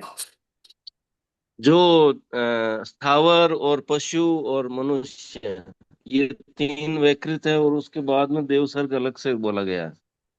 हाँ, करेक्ट। तो ये भी तो उसी का पार्ट है ना, विकृत है ना, आइडेंटिफाइड है, विसर्गी हुआ है ना ये तो ब्रह्मा जी के द्वारा। हाँ, तो अभी देवताओं का लिस्ट बताया जा रहा है एक अलग से। अलग से मतलब क्या है कि ये लोग थोड़ा हाई क्लास लोग, ऑफिसर लोग हैं ना, ऑफिसर है ये लोग। लेकिन है तो विकृत ना, मतलब पहले जैसे छह हाँ प्राकृत हो गए, हाँ, वो उसके तो बाद है। में तीन विकृत हो गए, और उसके बाद में दसवां बोलते हैं कि देवताओं का है। हाँ करेक्ट, तो वो तो इनको है। विकृत से अलग बाहर निकाल के किया है, विकृत में तो तीन आ गए, और फिर नहीं, चौथा किया, लेकिन उसको प्राकृत विकृत से अलग किया, देव सर्ग है वो। एक्चुअली है तो वो ये नौ, सभी। नौ की नंबर में से निकाल के अलग दसवां नहीं ऐसे नहीं, क्यों किया, मतलब है तो निकाला विकृत नहीं का ही है। पार्ट है ना ये। हम्म। निकाला नहीं, इसलिए तो बोला गया ना 10वां क्रिएशन है। नहीं, हाँ। इसलिए 10वां क्रिएशन है ये। तो निकाला मतलब क्या है, थोड़ा ऑफिसर लोग है इसलिए इनको लिस्ट दिया गया। वैसे तो ये वैकृति है, नाम उसी में है। हाँ, तो छह प्राकृत और चार विकृत ऐसे बोल सकते हैं क्या? हाँ हाँ, वैसे ही है, वैसे ही है। एक्चुअली जो उधर जो श्लोक बोला था, उसमें बोला था कि 9 तरह का क्रिएशन, ठीक है। हाँ, नौ तरह का क्रिएशन है। 9 तरह क्रिएशन छह बोला था। प्राकृत है और तीन विकृत है। हाँ, तो ऐसा बोला था, और ये 10वां इसको वो किया था, सेपरेट किया था। हम्म। ये लेकिन दसवां, कहने का और फिर 11वां है वो कुमार हो गया, जो कि उभयात्मक है।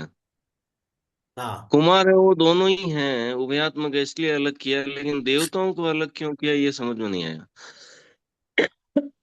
एक्चुअली देवताओं को वही माना गया है, वैकृति माना गया है, लेकिन थोड़ा स्पेशल हाँ, उनको स्पेशल रिकॉग्निशन दिया है, ये बोल रहे हैं यहाँ पे।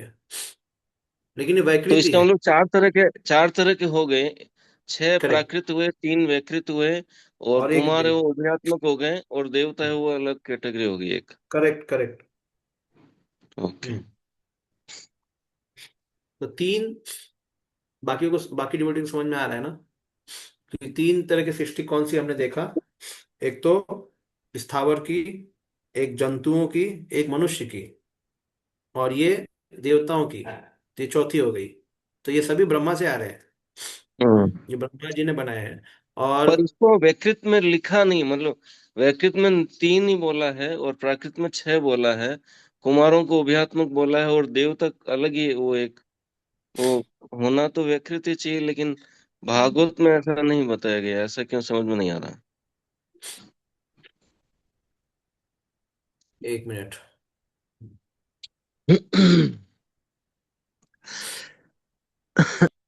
जो आ,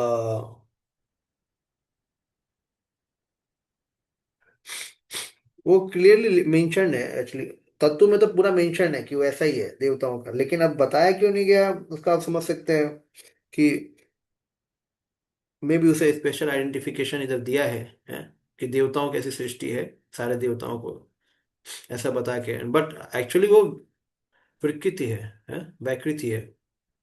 क्योंकि वो पहले थोड़ा सा यहाँ पे बताया है ना, ये पिछले श्लोक में बताया है। जैसे ये रहा, तो मैं क्या बता रहा है, वैकृतास्त्रय एवैते देव सर्गश्च सत्तम। वैकारिस्तु यह प्रोक्ता, यहाँ बोला गया ना, वैकारिस्तु यह प्रोक्ता, हम्म। उनको बोला ही गया है, वैकार बोला ही गया है। लेकिन वैकृत में लिया नहीं है, वैकृत तो तीन ही बताया कि ये बस ये तीन ही वैकृत है, लेकिन देव सर्ग अलग से है जो वैकारिक कहे जाते हैं। इसका मतलब जानबूझ के एकदम क्लियर कट एक्सप्रेस उसको अलग किया गया है उससे, तीन वैकृत से अलग किया गया है इसको। ये चौथा वैकृत नहीं है, ये देव सर्ग है, वो बिल्कुल दशम अलग से ही है। नहीं, ये देखिए बट लिखा है ना, ये अंतिम तीन सृष्टियां तथा देवताओं की सृष्टि 10वीं वैकृत सृष्टि है, वही बोला गया ना, यहाँ तो बोला है। इसको अलग क्यों रखा है, ये समझ में नहीं आया। ये वैकृत तीन करके और फिर देवता अलग से 10वीं। वही हाँ। बोला ना, स्पेशल रिकॉग्निशन दिया गया है हाँ। कि ये लोग, एक्चुअली बात सही भी है, देवता लोग वास्तव में पूजनीय है ना, हम्म। जितने भी है ये लोग पूजनीय है ये लोग। और इनका सही में सृष्टि, ये लोग हाई क्लास लोग, मतलब जैसे एसी डब्बा, अभी तो एसी डब्बा बोलना ठीक नहीं है, अभी तो उसमें सब लोग घुस जाते हैं। हम्म। हाँ, तो अधिकार प्रदत्त है ना। हाँ, तो ये भगवान लोग का वास्तव में अधिकार हाई प्रदत्त। क्लास लोग हैं। और हाँ, ये, अधिकारी लोग हैं ये भगवान के। हाँ, तो ये हम्म। अधिकारियों लोग को अलग किया है। और ये बाकी जो मनुष्य और कीट पतंग, ये लोग तो एकदम कीचड़ है हम्म। एकदम, कब जीते कब मरते कुछ पता नहीं इनका। हम्म। मतलब ये जीने लायक नहीं है वास्तव में, ये कैसे भी जी रहे हैं। वास्तव मटेरियल उनको जो भी भोग रहा है, देवता ही भोग रहा है, एक सही तरीके से देखा जाए तो। उनके पास भले उनको भी तकलीफ होगा, लेकिन भोगने वाले तो वही है, क्योंकि वहां पे बुढ़ापा होता नहीं है, हम्म। बीमारी होती नहीं है, फिर केवल जन्म मृत्यु होता है बस, तो ही होता है। तो जन्म हो, विशेष कृपा पात्र है भगवान के वो। हाँ, तो इसलिए ये, और उनका शरीर भी एकदम स्वस्थ रहता है, घी खाते हैं, कभी हम्म। ये डालडा, और कभी समस्या, कभी जॉब करने का जरूरत नहीं। अब देखो मनुष्य क्यों भाग रहा है इतना जॉब करने के लिए, बच्चों को पढ़ाने के लिए, उनको जॉब करने का चिंता ही नहीं है, उनका जॉब फिक्स है, हम्म। जॉब फिक्स है, हम्म। जॉब फिक्स है, जन्म हो गया। कम कम से कम एक मनवंतर तो हाँ फिक्स है ही है। यस, 30 करोड़ साल तो कहीं नहीं जाना। जस्ट सोचिए क्या दिक्कत क्या है उनको। कोई कोई मतलब कुछ, मतलब उनको ये भौतिक में एकदम साहब की तरह जी रहे देवता लोग, मजे से। हम्म। तो एक्चुअली इसीलिए मैं एक जगह पे जाके बोला था बच्चों को कि तुम लोग अननेसेसरी मेहनत कर रहे हो इधर आईआईटी में बजाने के लिए, ये सब छोड़ो, जाके देवता बन जाओ। एटलीस्ट 10,000 साल मौज तो करोगे।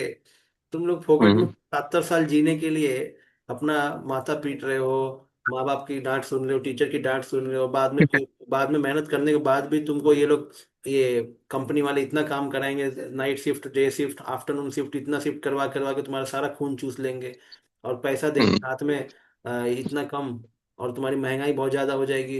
हाँ, तुम्हारी शादी भी गलत लड़की से होगी, वो भी तुमको छोड़ के भाग जाएगी, बच्चे तुम्हारी सुनेंगे नहीं, सब बर्बादी है। तो ये सब क्या ट्राई कर रहे हो, छोड़ो, थोड़ा तपस्या करो, निकल जाओ देवता लोक में।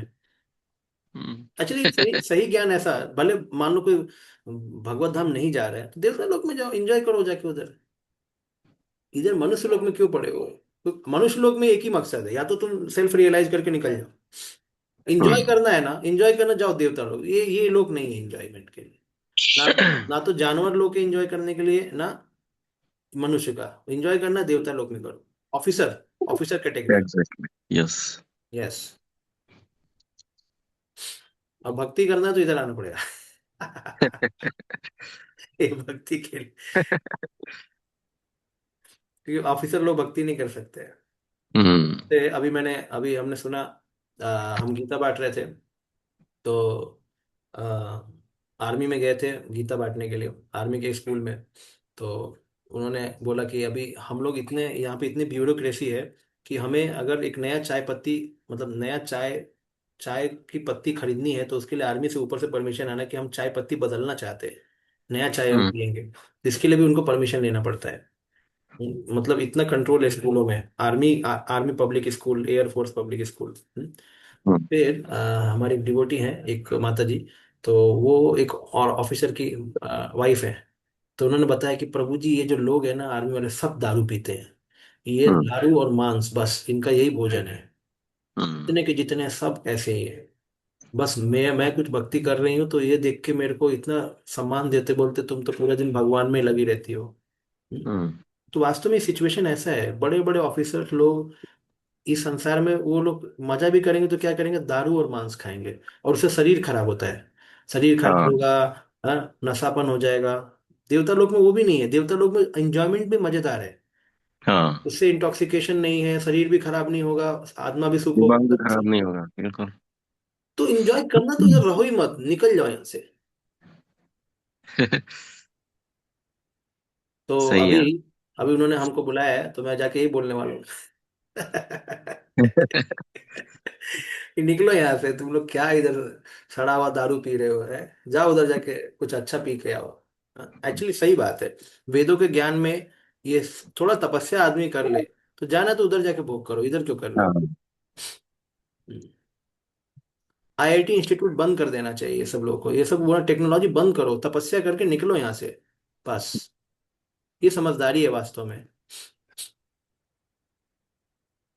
लेकिन एक और प्रॉब्लम क्या हो जाएगा, इंद्र को फिर चिंता होने लगेगी कि कितने लोग क्या आ रहे हैं ऊपर।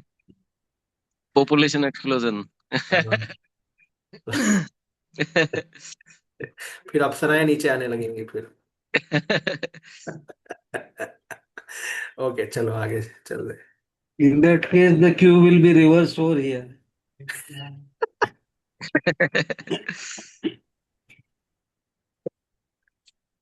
कलयुग के साथ ऐसा नहीं होगा। कलयुग के लिए अप्सराएं भी बोलेंगी हमें नहीं जाना नीचे। अभी कोई नहीं आता, डिस्कनेक्शन है। कलयुग में कोई नहीं जाने वाला। हम्म। तो ओके, नेक्स्ट। अतः परम प्रवक्ष्यामि वंशान् मन्वन्तराणि च एवं रजः प्लुतः सृष्टा कल्पादिस्व आत्मभूर्हरिः सृजत्य अमोघ संकल्प आत्मैवात्मना आत्मना।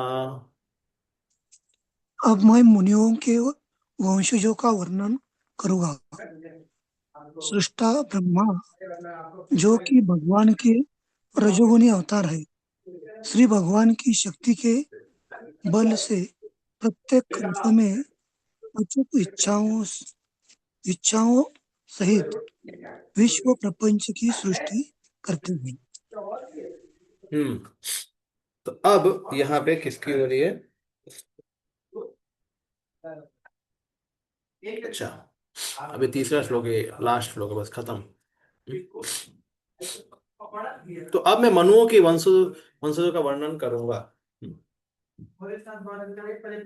रजोगुणी अवतार है, और भगवान की शक्ति के बल से प्रत्येक कल्प में अचूक इच्छाओं सहित विश्व प्रपंच की सृष्टि करते हैं। विराट जगत भगवान के अनेक शक्तियों में से एक का विस्तार है। सृष्टा तथा सृष्टि दोनों एक ही परम सत्य पर ब्रह्म के उद्भास है, जैसा कि भागवत के प्रारंभ में कहा गया है, जन्माद्य यस्यतः।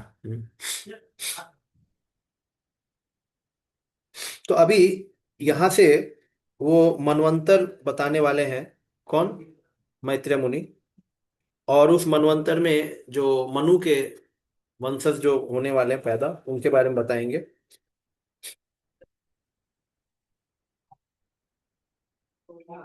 अभी अगला जो अध्याय है उसमें समय की गणना होगी। और देखिए, अभी आगे जाके कुमार और ये जो मनु आने वाले हैं, हैं? फिर उसके बाद मनु जब आ जाएंगे तो मनु बोलेंगे पृथ्वी कहाँ है। आपने बोला, मनु पूछेंगे अपने पिता से कि मैं आप क्या आज्ञा है। तो पिता बोलेंगे आप सृष्टि करो। बोले सृष्टि कहाँ पे करूँ, पृथ्वी नहीं है। तो फिर पृथ्वी को निकालने के लिए प्लान होगा तो वराह देव आएंगे। फिर ऐसे करके आगे के चैप्टर्स चलने वाले हैं, ठीक है। तो मनवंतर के बारे में बताने के लिए अभी मनवंतर की कथा चालू होगी, एक मनवंतर में क्या क्या काम होगा अभी। तो उससे पहले एक कैलकुलेशन ऑफ टाइम चलेगा। अभी विदुर जी कुछ क्वेश्चन इसमें बीच में डालने वाले हैं, तो अगला चैप्टर हम अभी लेते हैं। एक मिनट, किसी को कोई प्रश्न है अभी डिस्कस करना, नहीं तो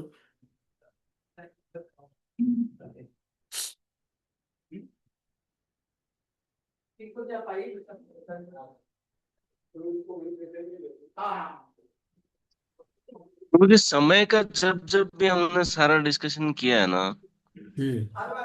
काल का, तो बार बार यह है कि आध्यात्मिक जगत में काल का कोई भी प्रभाव नहीं है। कोई भी प्रभाव नहीं बोलेंगे, मतलब उसको बोलेंगे कि वो विनाशात्मक, विनाश करने वाला जैसा नहीं है, मतलब खत्म नहीं करता है वो चीजों को हम्म। आगे बढ़ाता है। हम्म। लेकिन उधर उधर क्या है, कोई पास्ट प्रेजेंट फ्यूचर ऐसा कोई चीज नहीं है। मतलब लेकिन पास्ट प्रेजेंट फ्यूचर मतलब कोई चीज बीत गया अब वो वापिस नहीं आएगा, अब वो खत्म हो गया है, ऐसा कुछ नहीं, उसको वो आभास नहीं है वहां पे। वहां पे हर एक चीज आप समझ सकते हैं कि प्रेजेंट में अनुभूति करा सकता है। प्रेजेंट में जैसे कोई व्यक्ति क्या सोचता है, अरे कल मैं बहुत सुखी था, आज मैं थोड़ा दुखी हूँ, कल का दिन हो जाए तो कितना मजा आता है ना, ऐसा वो सोचेगा। तो वो जो आभास है उसको, पिछले दिन का या आगे का, वो हर समय उसको मिल सकता है। स्पिरिचुअल वर्ल्ड में किसी चीज का लोप नहीं है, किसी चीज की कमी नहीं है कि पहले था अभी नहीं है कल को होगा, ऐसा कुछ नहीं है। लेकिन ठीक लीला है। जो है, हाँ, लेकिन तो हर एक। फिर हम्म। ये जैसे अपने भगवान की और राधा रानी की और सखियों की, इनकी सबकी एक पर्टिकुलर उम्र है, इतने साल, इतने महीने, इतने दिन, ये इनकी इटरनल आयु सबकी सेट की हुई है। करेक्ट। तो अगर किसी की आयु है तो इसका मतलब पास्ट हो गया ना, कि भगवान जैसे 10 साल के हैं तो 10 साल कुछ तो हुआ रहेगा ना, वहां पे कुछ तो हिस्ट्री होगी ना उसकी। नहीं नहीं नहीं, ये तो हम हमारे को बताने के लिए बोला जाता है कि उनकी आयु हमको बताने के लिए कि आयु 10 साल वाला व्यक्ति कैसा दिखता है, ऐसा दिखेगा। अच्छा, वो पहले ही दिन से मतलब ये 10 साल, इतने महीने, इतने दिन, राधा रानी इतने साल, इतने महीने, इतने दिन, फिर सखियां हर एक का, हर एक की उम्र सेट की हुई है मतलब दिनों तक में। हाँ, जैसे एक एग्जांपल बताते हैं। प्रभुपाद हम्म। जी खुद लिखते हैं कि कृष्ण भगवान आप इस धरातल पर जब आते हैं तो छोटे बालक के रूप में आते हैं, और फिर वो बढ़ते हैं, पौगंड लीला होता है, कुमार लीला, पौगंड लीला, फिर कैशोर लीला, और फिर युवा तक नहीं पहुंचते, कैशोर में ही रहते हैं वो, ठीक है। तो उसमें प्रभुपाद जी भी लिखते हैं कि कृष्ण 25 साल तक के ही युवक दिख रहे थे जब कुरुक्षेत्र के युद्ध में थे, 25 मतलब, लेकिन हम्म। उनके बुढ़ापे नहीं दिखाते हैं। तो जैसे इस संसार में मटेरियल एनर्जी है वो भी ट्रांसफॉर्म होती है, बच्चे का शरीर थोड़ा, फिर बड़े, वही पौगंड का, फिर कुमार का, फिर युवा का, फिर आगे चल के। तो उसी तरह से स्पिरिचुअल में भी भगवान ने दिखाया कि मैं छोटे बच्चे के रूप में आ रहा हूँ, तो उन्होंने अपनी स्पिरिचुअल एनर्जी को वैसे ट्रांसफॉर्म किया बच्चे के रूप में और आगे। बट रूपा जी बोलते हैं उन्होंने कोई बुढ़ापे का रूप नहीं दिखाया भगवान ने। तो कहने का मतलब है वो भी एनर्जी ट्रांसफॉर्म कर रही है वैसे, लेकिन वो केवल यहाँ पे करते हैं भगवान। बट स्पिरिचुअल वर्ल्ड में आपको गोपाल नहीं मिलेंगे, छोटे गोपाल जो बच्चे के रूप में, वो नहीं मिलेंगे। कृपा जी क्लियरली लिखते हैं वहां पे केवल कैसुअर फॉर्म। लड्डू गोपाल। हाँ, वहां पे वो लड्डू गोपाल नहीं मिलेंगे। अच्छा। वहां पे केवल कैसुअर फॉर्म है भगवान का, कृष्ण का, गोलोक धाम में। कृपा जी क्लियरली बोलते हैं वहां पे। हाँ? तो ऐसे तो फिर वो छोटा, मतलब फिर अलग अलग जगह बनाना पड़ेगा, यशोदा माई को भी अलग अलग बनाना पड़ेगा। हम्म। तो वो कृष्ण वही कैसुअल फॉर्म के ही रहते हैं। ये बोला गया है कि वास्तव में इसलिए ये जो भौतिक जगत में जो भगवान ने जो गोपाल का जो लीला दिखाया छोटे बालक के फॉर्म में, ये स्पिरिचुअल वर्ल्ड में भी नहीं है। अच्छा। हाँ, ये स्पिरिचुअल वर्ल्ड में भी नहीं है, ये जो गोपाल का लीला है। लेकिन कैसोर की लीला है, राधा रानी के साथ जो कैसोर लीला है वो सब है, लेकिन ये नहीं है, गोपाल वाली लीला नहीं है ऐसा। तो खाली माधुर्य है तो फिर क्या वात्सल्य नहीं है क्या? नहीं, वात्सल्य है, वात्सल्य है, लेकिन वो कैसोर के साथ है वात्सल्य, बच्चे के साथ। अच्छा। हम्म। ये जो है ये स्पिरिचुअल जो वात्सल्य, जो यशोदा माई का कृष्ण में मक्खन चुराने वाला, ये जो है, हम्म। बाल, जब बाल लीला जो है, तो ये बाल लीला इवन भगवान राम के लोक में भी, साकेत धाम में भी बाल लीला नहीं है। अच्छा। उधर ही बाल लीला नहीं है भगवान, उधर कैसे, उधर बाल लीला तो है ही नहीं, और इधर भी नहीं, कृष्ण लोक में भी बाल लीला नहीं है। हम्म। तो ये ये बता। खाली यहाँ अवतार होता है तभी होता है। Yes yes. तो तो इसका ऑलमोस्ट, मतलब ये उससे भी ऊपर की चीज है। यस यस, ऊपर की चीज है। बट अगर आप चेक करें, जैसे भगवान ने इस ब्रह्मांड में बाल लीला कर दिया, अभी अगले ब्रह्मांड में बाल लीला करेंगे। तो हम्म, ये भी एक इटर्नल ही हो गया एक हाँ तरीके से। हाँ, वो वो रुकता ही ठीक नहीं है। है। वो रुकता ही नहीं है, मतलब जिसको बाल लीला देखना है आ जाओ, इधर आ जाओ, हम्म। ऐसा। खाली इतना ही है कि जैसे यहाँ भगवान 125 साल थे, तो अपने को कैलकुलेशन है कि भगवान 125 साल थे। हम्म। लेकिन जो इटरनली बताते हैं कि भाई 10 साल 11 महीने 8 दिन, तो अभी ये, और सबकी हर एक की आयु इस तरह से बताई हुई है, एक एक गोप की, एक गोप हर एक की। तो वो अभी मतलब ये क्या है, ये इतने सालों में, महीनों में, दिनों में ऐसे डिफरेंशिएट सबको अलग अलग किया हुआ है। तो एग्जैक्टली इसका मतलब एक एक दिन का इतना फर्क है क्या? एग्जैक्टली इतना फर्क होता है कि एक दिन का अगर कोई छोटा बड़ा है तो उतना उसमें है, ऐसा। मतलब इस चीज को समझना सच में बहुत ही, एक्चुअली कैसे समझेंगे इसको? विश्वनाथ चंद्र ठाकुर बोलते हैं कृष्ण का ग्रोथ भी अलग है। जब हम्म कृष्ण 3 साल 4 महीने के थे, हम्म। तब तब उनका कौमार खत्म हो गया। हाँ, उनका एडवांस ग्रोथ था एक्चुअली। तो पहले ही पोगंड से पहले पोगंड आ गया। हाँ। केशोर से पहले केशोर आ गया। तो जब हम बोलते हैं कि भगवान ने गोवर्धन उठाया, तो हम्म। गोवर्धन तो 7 साल क्या बोलते हैं, सात लेकिन उस साल सात हाँ। साल में वो कैसोर में हो गए थे। हम्म उनका एक्सपीरियंस कैसोर का हो गया। लेकिन अभी कोई बोलेगा कि अरे भगवान छोटे हो या बड़े हो, उनमें तो सारे इमोशंस हर एक समय होंगे, है ना। हम्म उसको एक हम्म छोटा बड़ा, वो तो बाहर वाले लोग को हम बोलने के लिए बोलते हैं। हम्म? हम्म। चाहे कृष्ण छोटे हैं या बड़े हो, वो तो छोटे में भी रासलीला कर सकते हैं, बड़े में भी कर सकते हैं। उनको कोई इशू नहीं। लेकिन वो मतलब बाल शरीर में माधुर्य कैसे? नहीं, कहने का मतलब है भगवान में ऐसा नहीं होता जो भौतिक शरीर में होता है कि एक समय के बाद ही वो ऐसा उनको चाहत आएगी, उत्पन्न हाँ। होगी। हाँ, ऐसा कुछ नहीं है। तो भगवान भगवान है हर एक समय पे। बट ये लोगों को बताने के लिए। हाँ, और रही बात कोई टर्मिनोलॉजी देने के लिए कि भाई हम भौतिकवासी भी समझ जाएं कि भगवान का उम्र कैसे है, स्पिरिचुअल वर्ल्ड में भगवान कितने उम्र के होंगे। तो बोला कि भाई 15-16 साल के हैं भगवान। तो ठीक, हम्म तो एक एक हमारे को आइडिया लगता है कि भगवान कैसे हैं। बट कहने का मतलब है कि क्या भगवान उधर पहले 0 साल से चालू हुए? तो स्पिरिचुअल वर्ल्ड में कोई क्रिएशन नहीं होता है। स्पिरिचुअल हम्म। वर्ल्ड में पहले से ही क्रिएटेड है सब कुछ। उसमें हाँ, ऐसा वो नहीं। ठीक है, लेकिन अभी क्या है कि नॉर्मली ये बोल सकते हैं नव यौवनम च, ये सब कैशोर्य है, ये बोल हाँ सकते हैं। हाँ हाँ। या 10-12 साल, ये दिनों महीनों में और दिनों तक में हर एक का कैलकुलेटेड, वो ये यहाँ के लिए बोला टाइमलाइन गया है। देना। यहाँ के लिए बोला गया, वहां के लिए तो बोला गया केवल कैसोर है, 15-16 साल जैसे भगवान दिखते हैं। वो यहाँ के लिए बोला गया है कि अच्छा, वो यहाँ के लिए बोला गया है। यस यस, नहीं जैसे नहीं, वो इटरनल आयु बोली गई है ना प्रभु जी। गोलोक किसके। में उनकी इटरनल आयु ये है, ऐसा बताते हैं कि भगवान की नित्य जो आयु है वो इतनी है। यहाँ तो नहीं बच्चे भी थे, इस तरह से सब कुछ थे। नहीं, तो वही यहाँ बोला तो वो जा रहा साल है। दर साल बढ़ते गए ना। तो क्वेश्चन वही है ना, जब इटरनल आयु कैसे बता सकते हैं? अभी हाँ, ये यही कंफ्यूज हो रहा हूँ एक्चुअली नहीं, मैं कि कंफ्यूजन इसको का कैसे मतलब वो समझ। हम हमारे आयु से कंपेयर करके ही बता रहे हैं कि उनकी उम्र 10 साल 4 महीने, एग्जाम्पल। ऐसा कहने का मतलब ये है कि इसके हिसाब से आप समझो, यहाँ के हिसाब से। नहीं तो उधर का हाँ, मतलब। समझाने के लिए समझ सकते हैं कि भाई नव हाँ। यौवनम है, कैशोर्य है, या हम्म 10-12 साल है। हम्म। महीनों दिनों में इतना कैलकुलेट करके हर एक को डिफ्रेंशिएट करना, उसके पीछे कुछ और चीज होना चाहिए इससे भी बढ़कर। खाली वो समझाना नहीं है, कहीं तो कुछ तो कैलकुलेशन का मतलब है ये। तो नहीं तो अभी क्या मतलब होगा उसका? जैसे यहाँ पे मापक क्या है, यहाँ पे मापक 0 से चालू होता है। हाँ। वहां पे मापक जो है वो है। हो सकता है मापक हो सकता है, मना नहीं किया जा रहा। बट अब देखिए वही चीज है ना, ये दिस इज बियॉन्ड सद असद। वो जो हाँ। रूप है वो सद असद के ऊपर है। वो उसका कॉज आप डिफाइन नहीं कर सकते स्पिरिचुअल वर्ल्ड में। तो दैट इज वेरी डिफिकल्ट। अचिंत्य। चिंता है। तो वो कृष्ण ही बताएंगे, जाके जिसका उम्र पूछ सकते हैं, भाई तुम इतना साल के कब पैदा हुए, पूछ सकते हैं। तो जिसको उनसे जाके पूछना पड़ेगा। तो तो ऐसा। जैसे ही हम यहाँ क्यों आए, वही प्रश्न है, उसका उत्तर खाली भगवान के पास है। हम्म। ठीक है, अभी आगे चलते हैं। परमाणु से काल की गणना।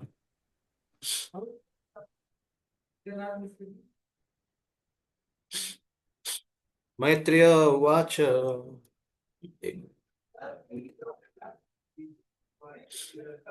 चरमः सद्विशेषाणाम् अनेको असंयुतः सदा परमाणु सविज्ञेयो नृणाम् ऐक्य ब्रह्मो यत।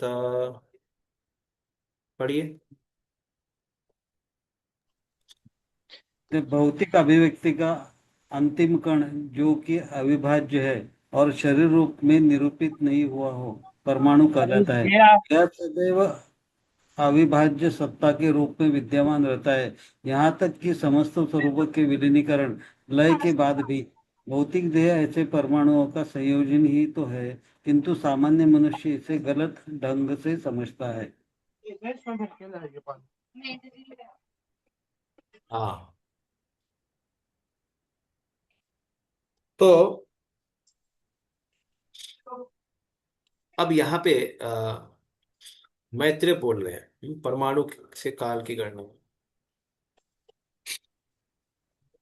क्योंकि विदुर ने मैत्रेय से तीसरे स्कंद के 10वें अध्याय के 10वें श्लोक में, यानी पिछले अध्याय के 10वें श्लोक में काल के बारे में पूछा था।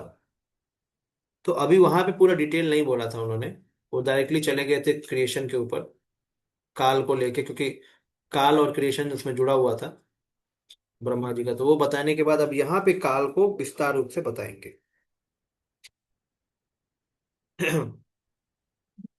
तो तो अभी यहाँ पे क्योंकि जो काल को ऐसे बता पाना बहुत मुश्किल है, इसलिए उनको पहले ये एक मैटर के रूप में, मतलब जैसे यहाँ पे जो बॉन्ड यूज हुआ है, जो परमाणु, परमाणु, परम महान, परमाणु, परम महान, ये तीन चीज बता, एंड डिवीजन ऑफ टाइम, ये तीन चीज बताया गया है। ओके, एक मिनट, चलो इसको। भौतिक अभिव्यक्ति का अंतिम कण जो कि अविभाज्य है, जिसको हम विभाजित नहीं कर सकते और शरीर रूप में निरूपित नहीं हुआ है, परमाणु कहलाता है। तो ये हम एटम जो आजकल समझते हैं, ये एटम नहीं है, ये वो एटम का भी डिवीजन है आज, लेकिन परमाणु जो शास्त्र बोल रहा है, वेद, उसका डिवीजन नहीं है। तो अभी इसे साइंस तो खोज नहीं पाया है, वेदों ने डायरेक्टली उसे परमाणु के नाम से घोषित कर दिया है, और उसे हम अभी एटम ही बोल सकते हैं, और क्या बोल। लेकिन एटम तो डिविजिबल है। यह सदैव अविभाज्य सत्ता के रूप में विद्यमान रहता है, और यहाँ तक कि समस्त स्वरूपों के विलीन करण लय के बाद ही, क्योंकि जब सब कुछ खत्म हो जाता है तो जब तक ये सृष्टि रहेगा, एटम तो रहेगा ही एक तरीके से, मतलब जो भी सृष्टि का जो एलिमेंट है वो जब तक रहेंगे तो ये रहेगा। भौतिक देह ऐसे परमाणुओं का संयोजन ही तो है, किंतु सामान्य मनुष्य इसे गलत ढंग से समझता है।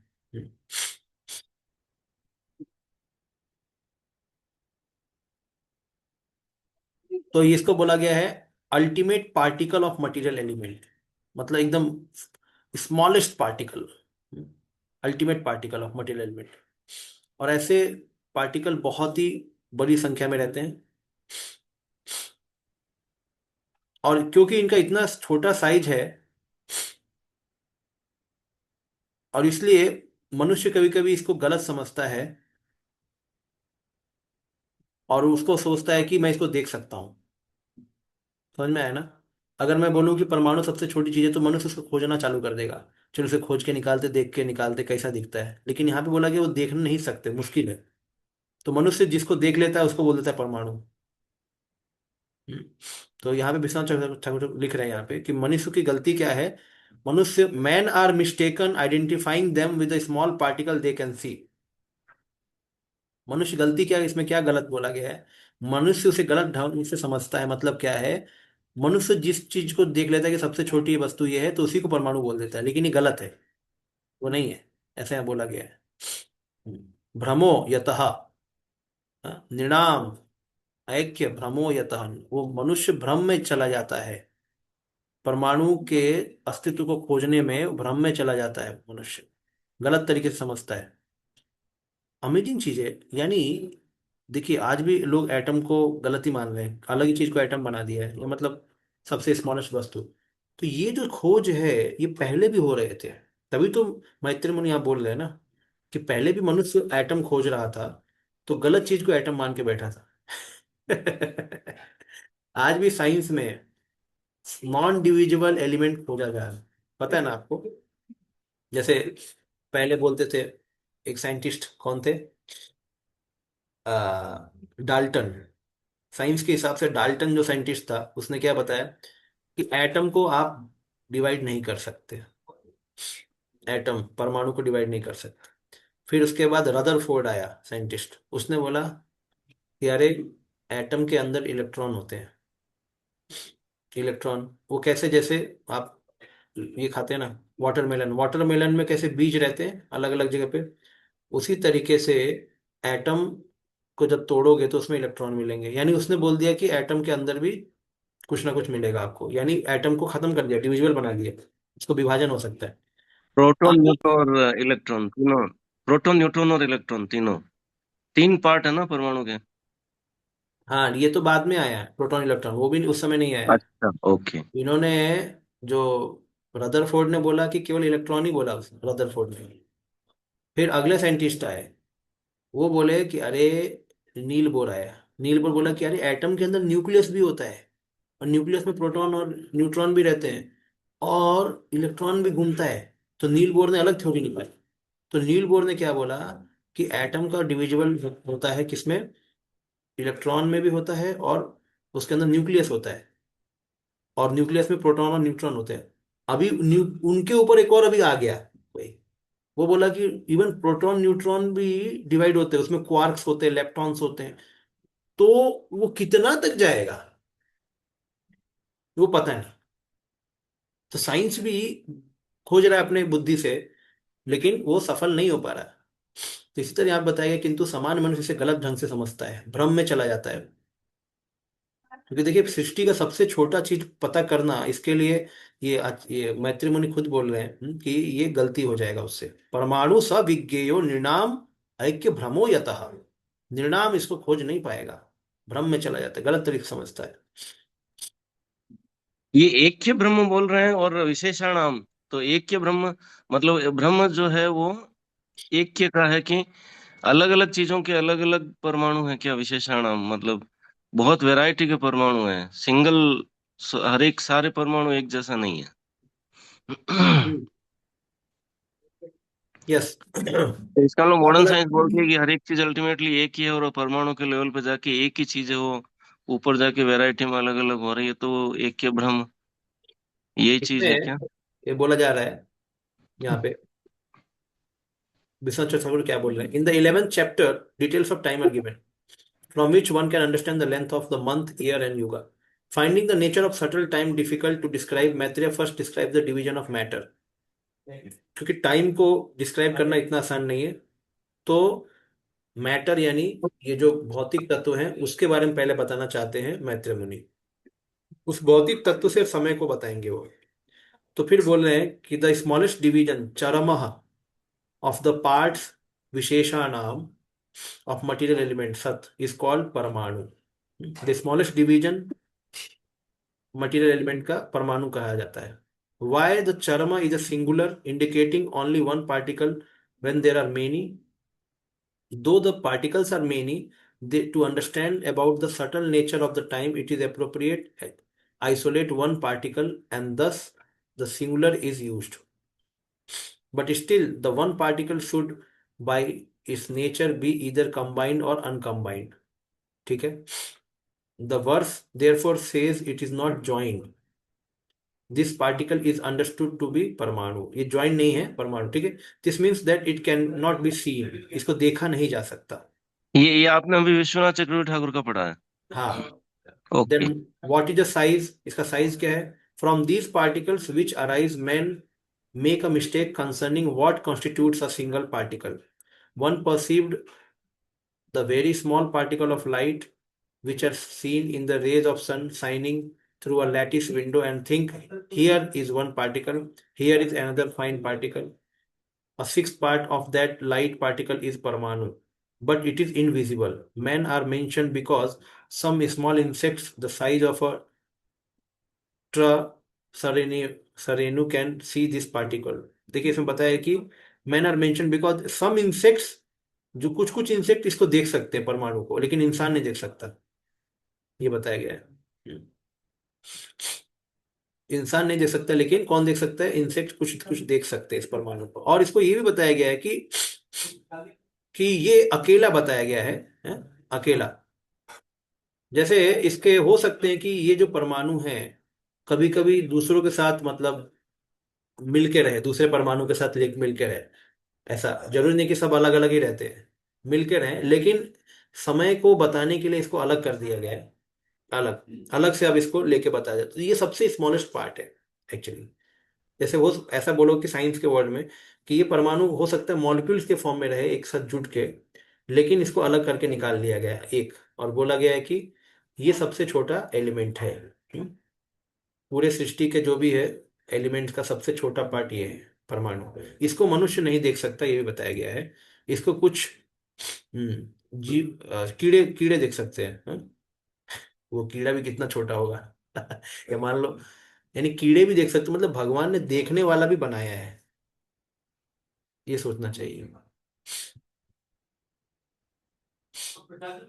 अच्छा, अब प्रभुपाद जी क्या बोले? श्रीमद् भागवत का परमाणु संबंधी विवरण परमाणुवाद के आधुनिक विज्ञान जैसा ही है। इसका और अधिक वर्णन कणाद के परमाणुवाद में पाया जाता है। तो हमें पता है कि वैशेषिका और कणाद, इन लोगों का क्या था मत, कि संसार सब परमाणु से ही बना है।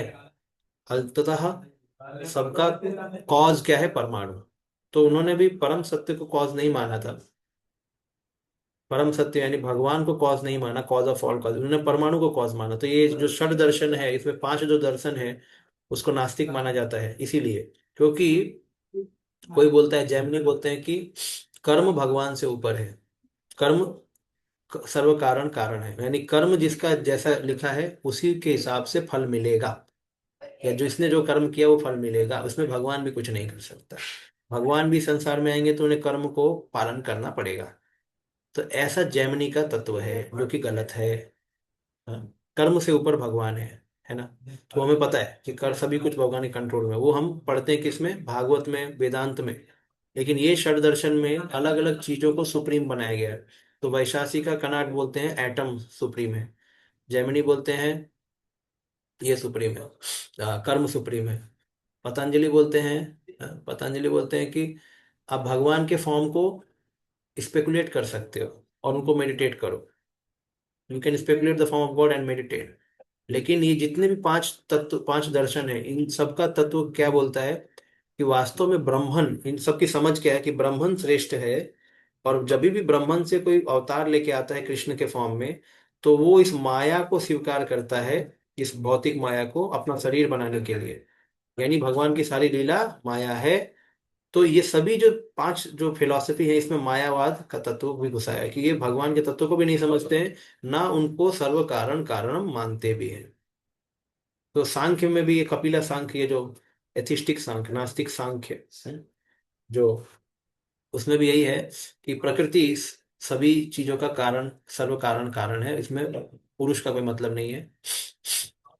तो इवन पतंजलि माने भी कि पुरुष है, लेकिन वो पुरुष के फॉर्म को स्पेकुलेट करने को बोलता है। यू कैन स्पेकुलेट, आप स्पेकुलेट करो, ऐसा। तो वो भगवान के उस सच्चिदानंद विग्रह को नहीं मानते वो भी।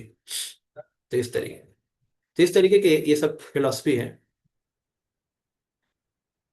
तो ओके, आधुनिक विज्ञान में भी परमाणु को अनिंतिम विभाज्य कण माना जाता है, जिससे यह ब्रह्मांड बना हुआ है। श्रीमद् भागवतम ज्ञान के समझ, तो ठीक है, आगे चलते हैं। सत एव पदार्थस्य स्व स्व स्वरूपावस्थितस्य यत् कैवल्यं परम महान अविशेषो निरंतरः। यस, पढ़िए। परमाणु अभिव्यक्त ब्रह्मांड की चरम अवस्था है। जब वे विभिन्न शरीरों का निर्माण किए बिना अपने ही रूपों में रहते हैं तो वे असीमित एकत्व कैवल्य कहलाते हैं। निश्चय ही भौतिक रूपों में विभिन्न शरीर है, किंतु परमाणु स्वयं में पूर्ण अभिव्यक्ति का निर्माण करते हैं। हरे कृष्ण। तो यहाँ पे जो विश्वनाथ चक्रवर्ती ठाकुर बोल रहे थे,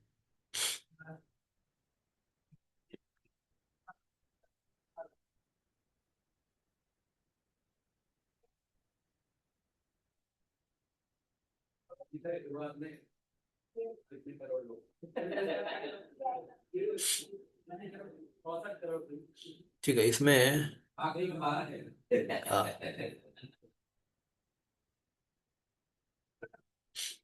the totality of all the parmanus which exist separately before dissolution is called param mahan. सारे परमाणु को मिला दिया जाए, हाँ, जो कि अलग अलग हैं, उनको बिफोर डिसोल्यूशन उनको परम महान बोला जाता है। ठीक है, सभी परमाणु को एक साथ मिला दिया जाए तो परम महान, और with no examination of particular quality and separate objects. तो इसको ऐसा नहीं बोला कि कोई क्वालिटी मिला के साथ में लाया गया, नहीं, साथ में सबको लाओ बस, कुछ नहीं, सभी परमाणु को। तो सभी परमाणु, एक परमाणु तो सभी पूरे भौतिक तत्वों का सबसे छोटा एलिमेंट परमाणु है, और सारे परमाणु को मिला दिया जाए तो परम महान बोला जाता है, ये बोला गया है। The Parmanu has been described as the smallest particle. Now the greatest state of matter is also described. The state of oneness, Kaivalyam, of the Parmanu, of the particles of matter, which is a state previous to the transformation into the condition of Pralay, is called Param Mahan. प्रलय होने से पहले, क्योंकि प्रलय में तो सब कुछ अभिव्यक्त हो जाता है, मतलब व्यक्ति खत्म हो जाती है, अनमैनिफेस्ट हो जाता है। तो अनमैनिफेस्टेशन होने से पहले सारे परमाणु जब अगर मान लो एक साथ आते हैं तो उसे परम महान बोला जाता है। And it is in the masculine to agree with the word परमाणु। How can all the objects which are mutually different with various quality become one? There is no sense of distinct qualities, अविशेष, and no sense of different particles or objects, nirantara. It is the totality of all matter. This is the meaning of param mahan. परम महान को बोला गया कि इसमें qualities के बारे में मत सोचिए, हैं, ये सारे पार्टिकल्स का एक एग्रीगेट है। ठीक है, थोड़ा आवाज आ रहा होगा आपको, तो यहाँ पे कार्यक्रम चल रहा है, टॉलरेट करना। तो परमाणु सबसे छोटा, परम महान सबका मिला के हो गया। ठीक है, एवं कालो एवं कालो अपि अनुमितः सौक्षम्ये स्थौलये च सत्तमा संस्थान भुक्त्या भगवान अव्यक्तो व्यक्त भूग विभुः। यस, पढ़िए।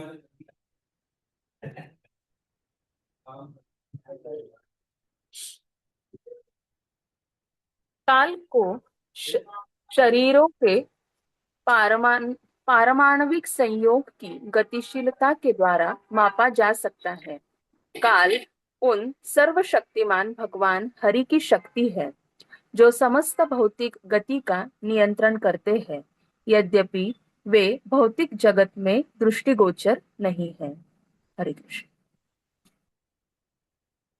देखिए, बताया गया कि जैसे कि भौतिक तत्वों का छोटा और बड़ा हमने अभी विभाजन किया, सबसे छोटा परमाणु कहलाया और सबसे बड़ा परम महान कहलाया। ठीक है, उसी तरीके से काल को भी हमने बांट दिया है छोटे और बड़े में। काल का भी ऐसे ही डिवीजन करेंगे, और जो काल है वो भगवान की शक्ति है।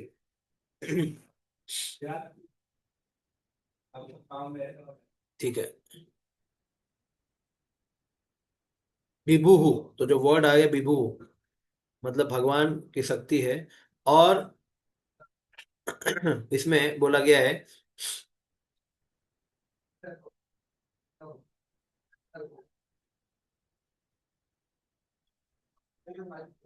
अव्यक्त। Time can be understood in the manner similar to the existence very fine and very great particle of the matter. Time को भी वैसे ही समझना है, सबसे छोटा और सबसे बड़ा टाइम। ठीक है, how do these extreme dimension arise? By pervading bhuktya through the finest and the greatest state of matter, samsthan, by his Sakti, the Lord by nature unseen, Abhyakta, limits the whole universe, Vyakta Bhuk. Then he pervades it all, Vibhu. Vibhu can also mean that he is skillful in matter of creation and other acts. तो भगवान actually क्या है कि देखिए, भगवान हर एक कण कण में इधर है कि नहीं? इवन परमाणु के अंदर भी भगवान, ऐसे नहीं परमाणु के बाहर, परमाणु के अंदर भी हर जगह भगवान परमात्मा के रूप में। तो क्योंकि भगवान की ही ये शक्ति है और भगवान खुद ही कण कण में आ जाते हैं, तो स्मॉलेस्ट भी है भगवान और बड़े भी रूप में भी है, विभू के रूप में भी भगवान है, विराट फॉर्म के रूप में पूरे यूनिवर्स के रूप में है, और छोटे एकदम कण कण में है। तो उसी तरीके से बताया गया कि भगवान के संदर्भ में ये भगवान की ही शक्ति है, इसलिए समय को भी हम छोटे और बड़े में करके नापेंगे कि सबसे छोटा समय सबसे बड़ा समय। सकाल परमाणुर्वै यो भुंक्ते परमाणुतम सतो अविशेष भुगयस्तु सकालः परमो महान। पढ़िए।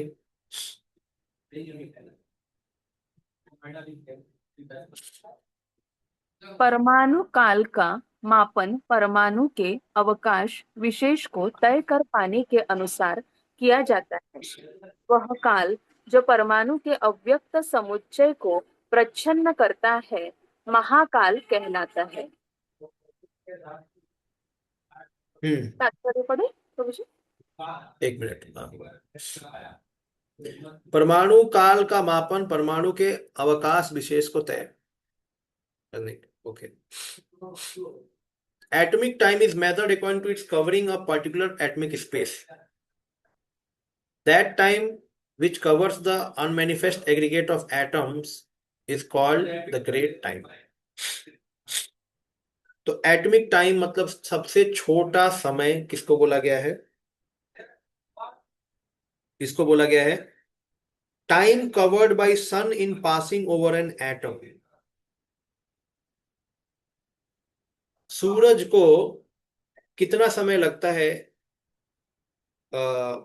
इस परमाणु, मतलब ये जो टाइम का जो समय है उस पे पास होने के लिए, मतलब एटम से, सॉरी एटम। प्रभु जी, light is more appropriate word than sun. Light is more appropriate word than sun. Sun means light ना? नहीं नहीं नहीं नहीं। The time covered by the sun in passing over the an atom. तो sun का speed की बात चल रही है या लाइट का स्पीड की बात चल रही है? सन की बात चल रही है इसमें। ओके। सनलाइट का नहीं, सन का। तो सन को कितना समय लगता है कि टाइम के सबसे छोटे एटम को पार करने के लिए? मान लो टाइम को हमने एक एटम के फॉर्म में मान, सबसे छोटा परमाणु टाइम का मान लो, ठीक है? उसको बोला गया है परमाणुताम। परमाणुताम, परमाणुताम सबसे, परमाणु बोला गया है भौतिक तत्व के सबसे छोटे एलिमेंट को, और टाइम के सबसे छोटे एलिमेंट को क्या बोला गया है? परमाणुताम। तो परमाणुताम एटॉमिक टाइम मतलब सूरज को कितना समय लग रहा है इसको पार करने के लिए, कितना समय, ठीक है? अभी क्वेश्चन बाद में है। पहले पहले आगे पढ़ने दो। आगे परम महान समय, ये बड़ा वाला टाइम हो गया, ठीक है? परमाणुताम और परम महान। तो परम महान मतलब सबसे बड़ा समय, वो क्या है? Time spend from beginning of creation till the dissolution of the universe. तो परम महान समय क्या बोला गया? क्रिएशन कब चालू हुआ और कब खत्म हुआ, इसको बड़ा टाइम ले लिया गया। तो टाइम का दो इस लिया गया कि टाइम का सबसे छोटा एलिमेंट जो होगा जिसको सन को पार करने में कितना समय लगेगा, और बड़ा मतलब इस संसार के सृष्टि का चालू, सृष्टि और प्रलय, ये दोनों के बीच का समय को बड़ा टाइम माना गया, परम महान समय बोला गया, ठीक है? ये दोनों से अब नापेंगे सब कुछ। हम्म। तो अभी कोई बोलेगा कि ये क्या है, ये टाइम, एटमिक टाइम क्या है, मतलब क्या, देखो पहले बता दिया परमाणु, ठीक है, सब अभी समझ में आएगा, अभी आपको समझ में आएगा। परमाणु बताया क्या है, पूरे भौतिक तत्व का सबसे छोटा एलिमेंट, ठीक है, वो परमाणु हो गया। अब उस परमाणु को पार, सूरज को पार करने में कितना समय लगेगा, वो समय का सबसे छोटा एटमिक टाइम बोला जाएगा, या उसको दूसरा नाम क्या बोला गया है, परमाणुताम। वो मतलब समय, समय भौतिक तत्व के एलिमेंट को क्या बोला गया, परमाणु। और समय के एटमिक एटमिक समय को क्या बोला गया है, या सबसे छोटा समय, परमाणुताम। तो परमाणुताम वो है कि सूरज को कितना समय लग रहा है इस परमाणु को पार करने में, उसकी स्पीड से जा रहा है तो कितना समय लग रहा है, ठीक है, ओके। अब तो सूरज से मापा गया, लेकिन जो महान है, परम महान, यानी सारे जब तत्वों को, भौतिक तत्वों को मिला दिया जाए, वो कब होता है, मिलता है जब डिसोल्यूशन होना, जब प्रलय जब होता है तो सब एक साथ आ जाते हैं ना। तो वो जब सारे तत्वों को एक साथ मिला दिया जाए, तो वो सबसे ग्रेटेस्ट मैटर है, वो सबसे बड़ा तत्व है भौतिक एलिमेंट का। तो वो तत्व है सबसे बड़ा भौतिक एलिमेंट का, तो वो बोला गया परम महान। तो उसी तरीके से परम महान समय क्या होगा, जब सृष्टि, जब अंत होता है शुरू से अंत में, तो वो जितना टाइम लगेगा, है, उसको बोला गया अंत। उतना समय को हाईएस्ट टाइम बोला गया है। अभी देखिए, अभी इसको सूरज के हिसाब से मापा गया है। पहला वाला जो समय है ना, सूरज के हिसाब से। और दूसरा जो समय है, उसको बोला गया कि beginning of creation till the dissolution of the universe, उसमें कितना समय लग रहा है, तो वो सबसे बड़ा समय है, ठीक है। आगे देखते हैं, तो ये चौथा श्लोक है। The time spent for the sun to go distance of one parmanu is called parmanu of a time. And the time is spent for one dissolution to next is called param mahan time. ये यहाँ पे बताया गया श्लोक में, परमाणुता, परमो महान। ये कल्प नहीं है ना प्रभु जी? आ ये महाविष्णु का श्वास है, ब्रह्मा जी की पूरी आयु है, मतलब एक कल्प नहीं है, कल्प का डिसोल्यूशन नहीं है। नहीं, कल्प नहीं, ये हाँ, तो ब्रह्मा की प्रकृति आयु की। है, 100 साल, 100 साल। हाँ हाँ, yes. This verse explains the phrase by pervading the smallest and largest element, samsthan bhuktya. That time which elapses for the sun to pass over the form of Parmanu is called Parmanu time. As will be understood from the explanation in relation to the planets and constellation in the verse 13. वहां से मैं पता लगेगा 13 वर्ष से। Whatever time it takes the sun to cross over Parmanu is called Parmanu of time, or the smallest division of time. That time which pervades the whole material realm without distinction, a Vishesha Bhuk, time in the form of sun, by expenditure of years and yugas, starting with the creation and ending with dissolution of the universe, is called Param Mahan time.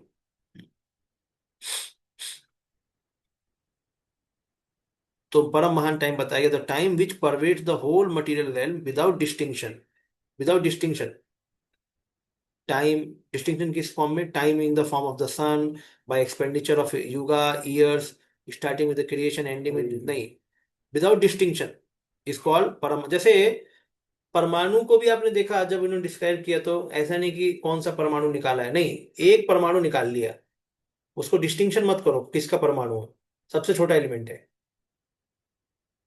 और जब बड़ा में भी जब बोले गए, तो बड़ा भाई सारे मैटर एक साथ आ गए, तो कौन सा मैटर कोई बड़ा छोटा होगा, वो सब छोड़ो, सबको एक साथ मिला दो, उसको परम महान तत्व बोला गया है। तो उसी तरह से समय भी, समय को मापने में भी जो परम महान समय है, उसमें सूरज को यूज नहीं लिया गया है, या ईयर्स को यूज नहीं किया गया है। मतलब कहने का मतलब है कि आप किसका किसका समय उसमें ऐड करोगे, ब्रह्मा का जीवन का ऐड करोगे, क्रिएशन का ऐड करोगे, सूरज का ऐड करोगे, वो सब सभी को एक साथ मिला के बोला कि सबको मिला दो, यानी फाइनल तो फाइनल क्या होता है, डिसोल्यूशन ही होगा, मतलब जब प्रलय होगा तो सभी प्रलय के समय पे एक हो जाते हैं, सबको निकलना है ना, सबको निकलना है यहाँ से, छुट्टी सबकी हो गई है। तो वो लास्ट समय है, परम महान, लास्ट टाइम। उसी तरह से मटेरियल एलिमेंट का भी लास्ट टाइम कब होता है, जब वो प्रलय में जाने को होता है। तो ये दोनों तत्व को चालू किया गया है ऐसे।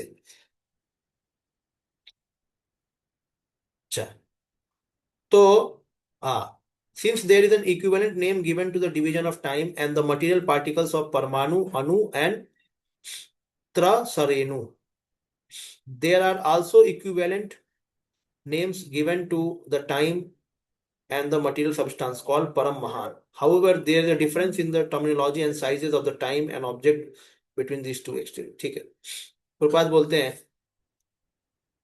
कि काल और अवकाश मतलब स्पेस, ये दो सह संबंधी पद हैं।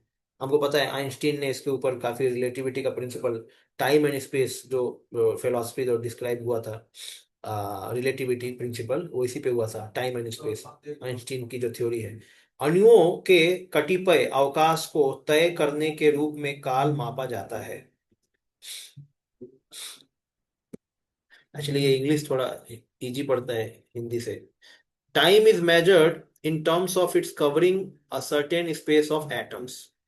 Standard time is calculated in terms of movement of the sun. The time covered by the sun in passing over an atom is calculated as atomic time. The greatest time of all covers the entire existence of non-dual manifestation. All the planets rotate and cover space, and space is calculated in terms of atoms. Each planet has its particular orbit for rotating, in which it moves without deviation. And similarly, the sun has its orbit.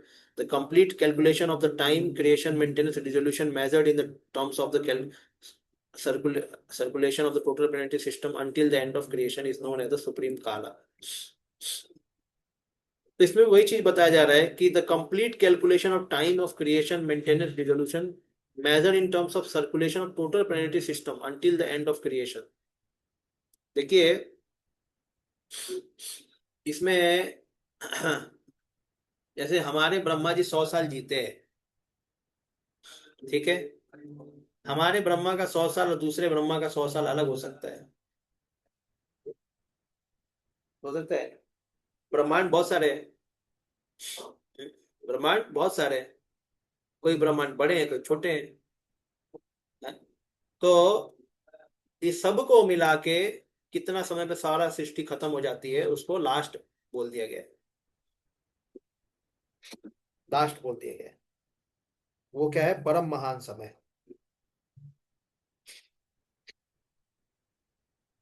इसमें ज्यादा confuse होने की जरूरत नहीं है, हम बस अभी आगे हम चल के जल्दी जल्दी पढ़ने ही वाले हैं, इसमें जितना समझ में आएगा उतना ही समझना है। जैसे तो परमाणु हमने समझ लिया, तो टाइम जो सूरज को लगता है उसको पार करने में, उसको परमाणु, परमाणुताम समय या एटॉमिक टाइम बोलते हैं, ठीक है।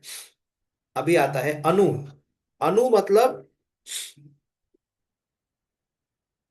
अब ये मैं पांचवें श्लोक से 12वें श्लोक तक का सब ये दिया हुआ है। अणु मतलब दो परमाणु का समय, दो परमाणु यानी दो परमाणु आ जाए तो उस पर सूरज को कितना समय लगेगा जाने में, तो उसको अणु समय बोलते हैं, अणु। फिर त्रसरेणु, त्रसरेणु मतलब जब 6 परमाणु साथ में आ जाए तो कितना सूरज को समय लगेगा वहां से निकलने को, ठीक है। तो ये सब बताया गया है। फिर त्रुटि, तो त्रुटि क्या है, 3 त्रसरेणु को त्रुटि बोलते हैं। भेदा 100 त्रुटि को बोलते हैं। तो मॉडर्न टाइम के हिसाब से इसको मापा भी गया है। त्रुटि मतलब 8/13,500 सेकेंड।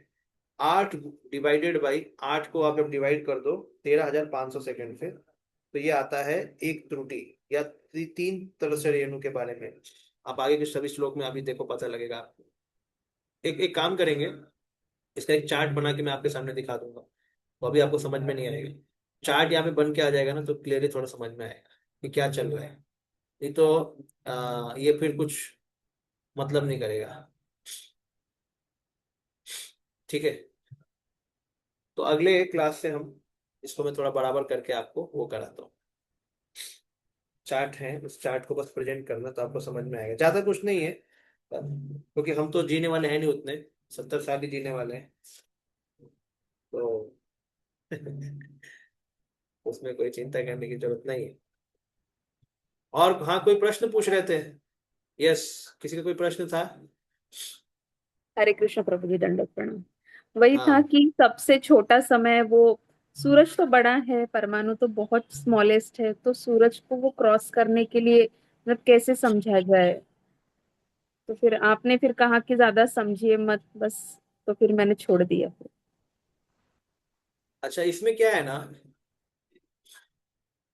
अब इन्होंने सूरज को यूज किया है कि सूरज को उसके ऊपर से निकलने में कितना समय लगेगा। मतलब कोई कितनी भी छोटी वस्तु है, समय तो होगा ही कुछ ना कुछ उसका निकलने का। क्योंकि जैसे अगर आप परमाणु का कोई साइज है और सूरज को उतना डिस्टेंस ट्रेवल करना है, तो सिंपल सी बात है, मान लो परमाणु का जो डायमीटर है, एग्जाम्पल बोल रहा हूँ, जो डायमीटर है मान लो इतना है, इतना उसका डायमीटर है, तो सूरज को उतना डिस्टेंस ट्रेवल करने में कितना समय लगेगा? तो उस अनकाउंटेबल एकदम, मतलब मतलब बोल भी नहीं सकते ऐसे। हाँ, तो दैट। सूरज के मध्य भाग से निकाल लो, मान लो कि सूरज को गोल माना जाता है, तो उसके मध्य भाग से एक सूरज यहाँ से यहाँ तक जाना है, उसका स्पीड कितना है, डिस्टेंस कितना है, कितना समय लगेगा। तो उससे एक एक व्यवहारिक रूप से बता रहा हूँ कि कैसे उसे एक किया जा सकता है। अब ये कैसे वो कर रहे होंगे वो अलग चीज है। तो उन्होंने मापा ऐसा है कि परमाणु का इतना साइज है, तो सूरज एक स्थान से परमाणु उतना डिस्टेंस कितने समय में ट्रेवल करता है, परमाणु जितना साइज वाला डिस्टेंस कितने समय में ट्रेवल करता है, उसको उन्होंने परमाणु समय मान लिया है ऐसा। और जो पूरे महातत्व का जो एलिमेंट है? अब ये अलग चीज है, इसमें कोई, इसमें उन्होंने ट्रेवलिंग का कॉन्सेप्ट हटा दिया है। ट्रेवलिंग कॉन्सेप्ट हटा दिया, उन्होंने बोला कि सृष्टि के चालू होने से अंत तक, जब पूरी सृष्टि खत्म हो जाती है, वो कितना समय में हो जाए वो सबसे बड़ा समय है, उससे बड़ा कोई समय है ही नहीं। ठीक है, उससे बड़ा कोई समय नहीं है। तो अब इतना छोटा समय से उतने बड़े समय के बीच में हम सब कुछ मापेंगे। हमें 0 मिल गया, हमें 100 मिल गया, अब मापो, जो इतना मापना है मापो। ये टाइम का शुरुआत है, टाइम का एंड है, काम खत्म। तो इस तरीके से मापेंगे वो। तो देखिए, कहने का मतलब है कि अगर आपको दोनों चीज पता लग जाए तो फिर आप सब कुछ उसमें कर सकते हैं।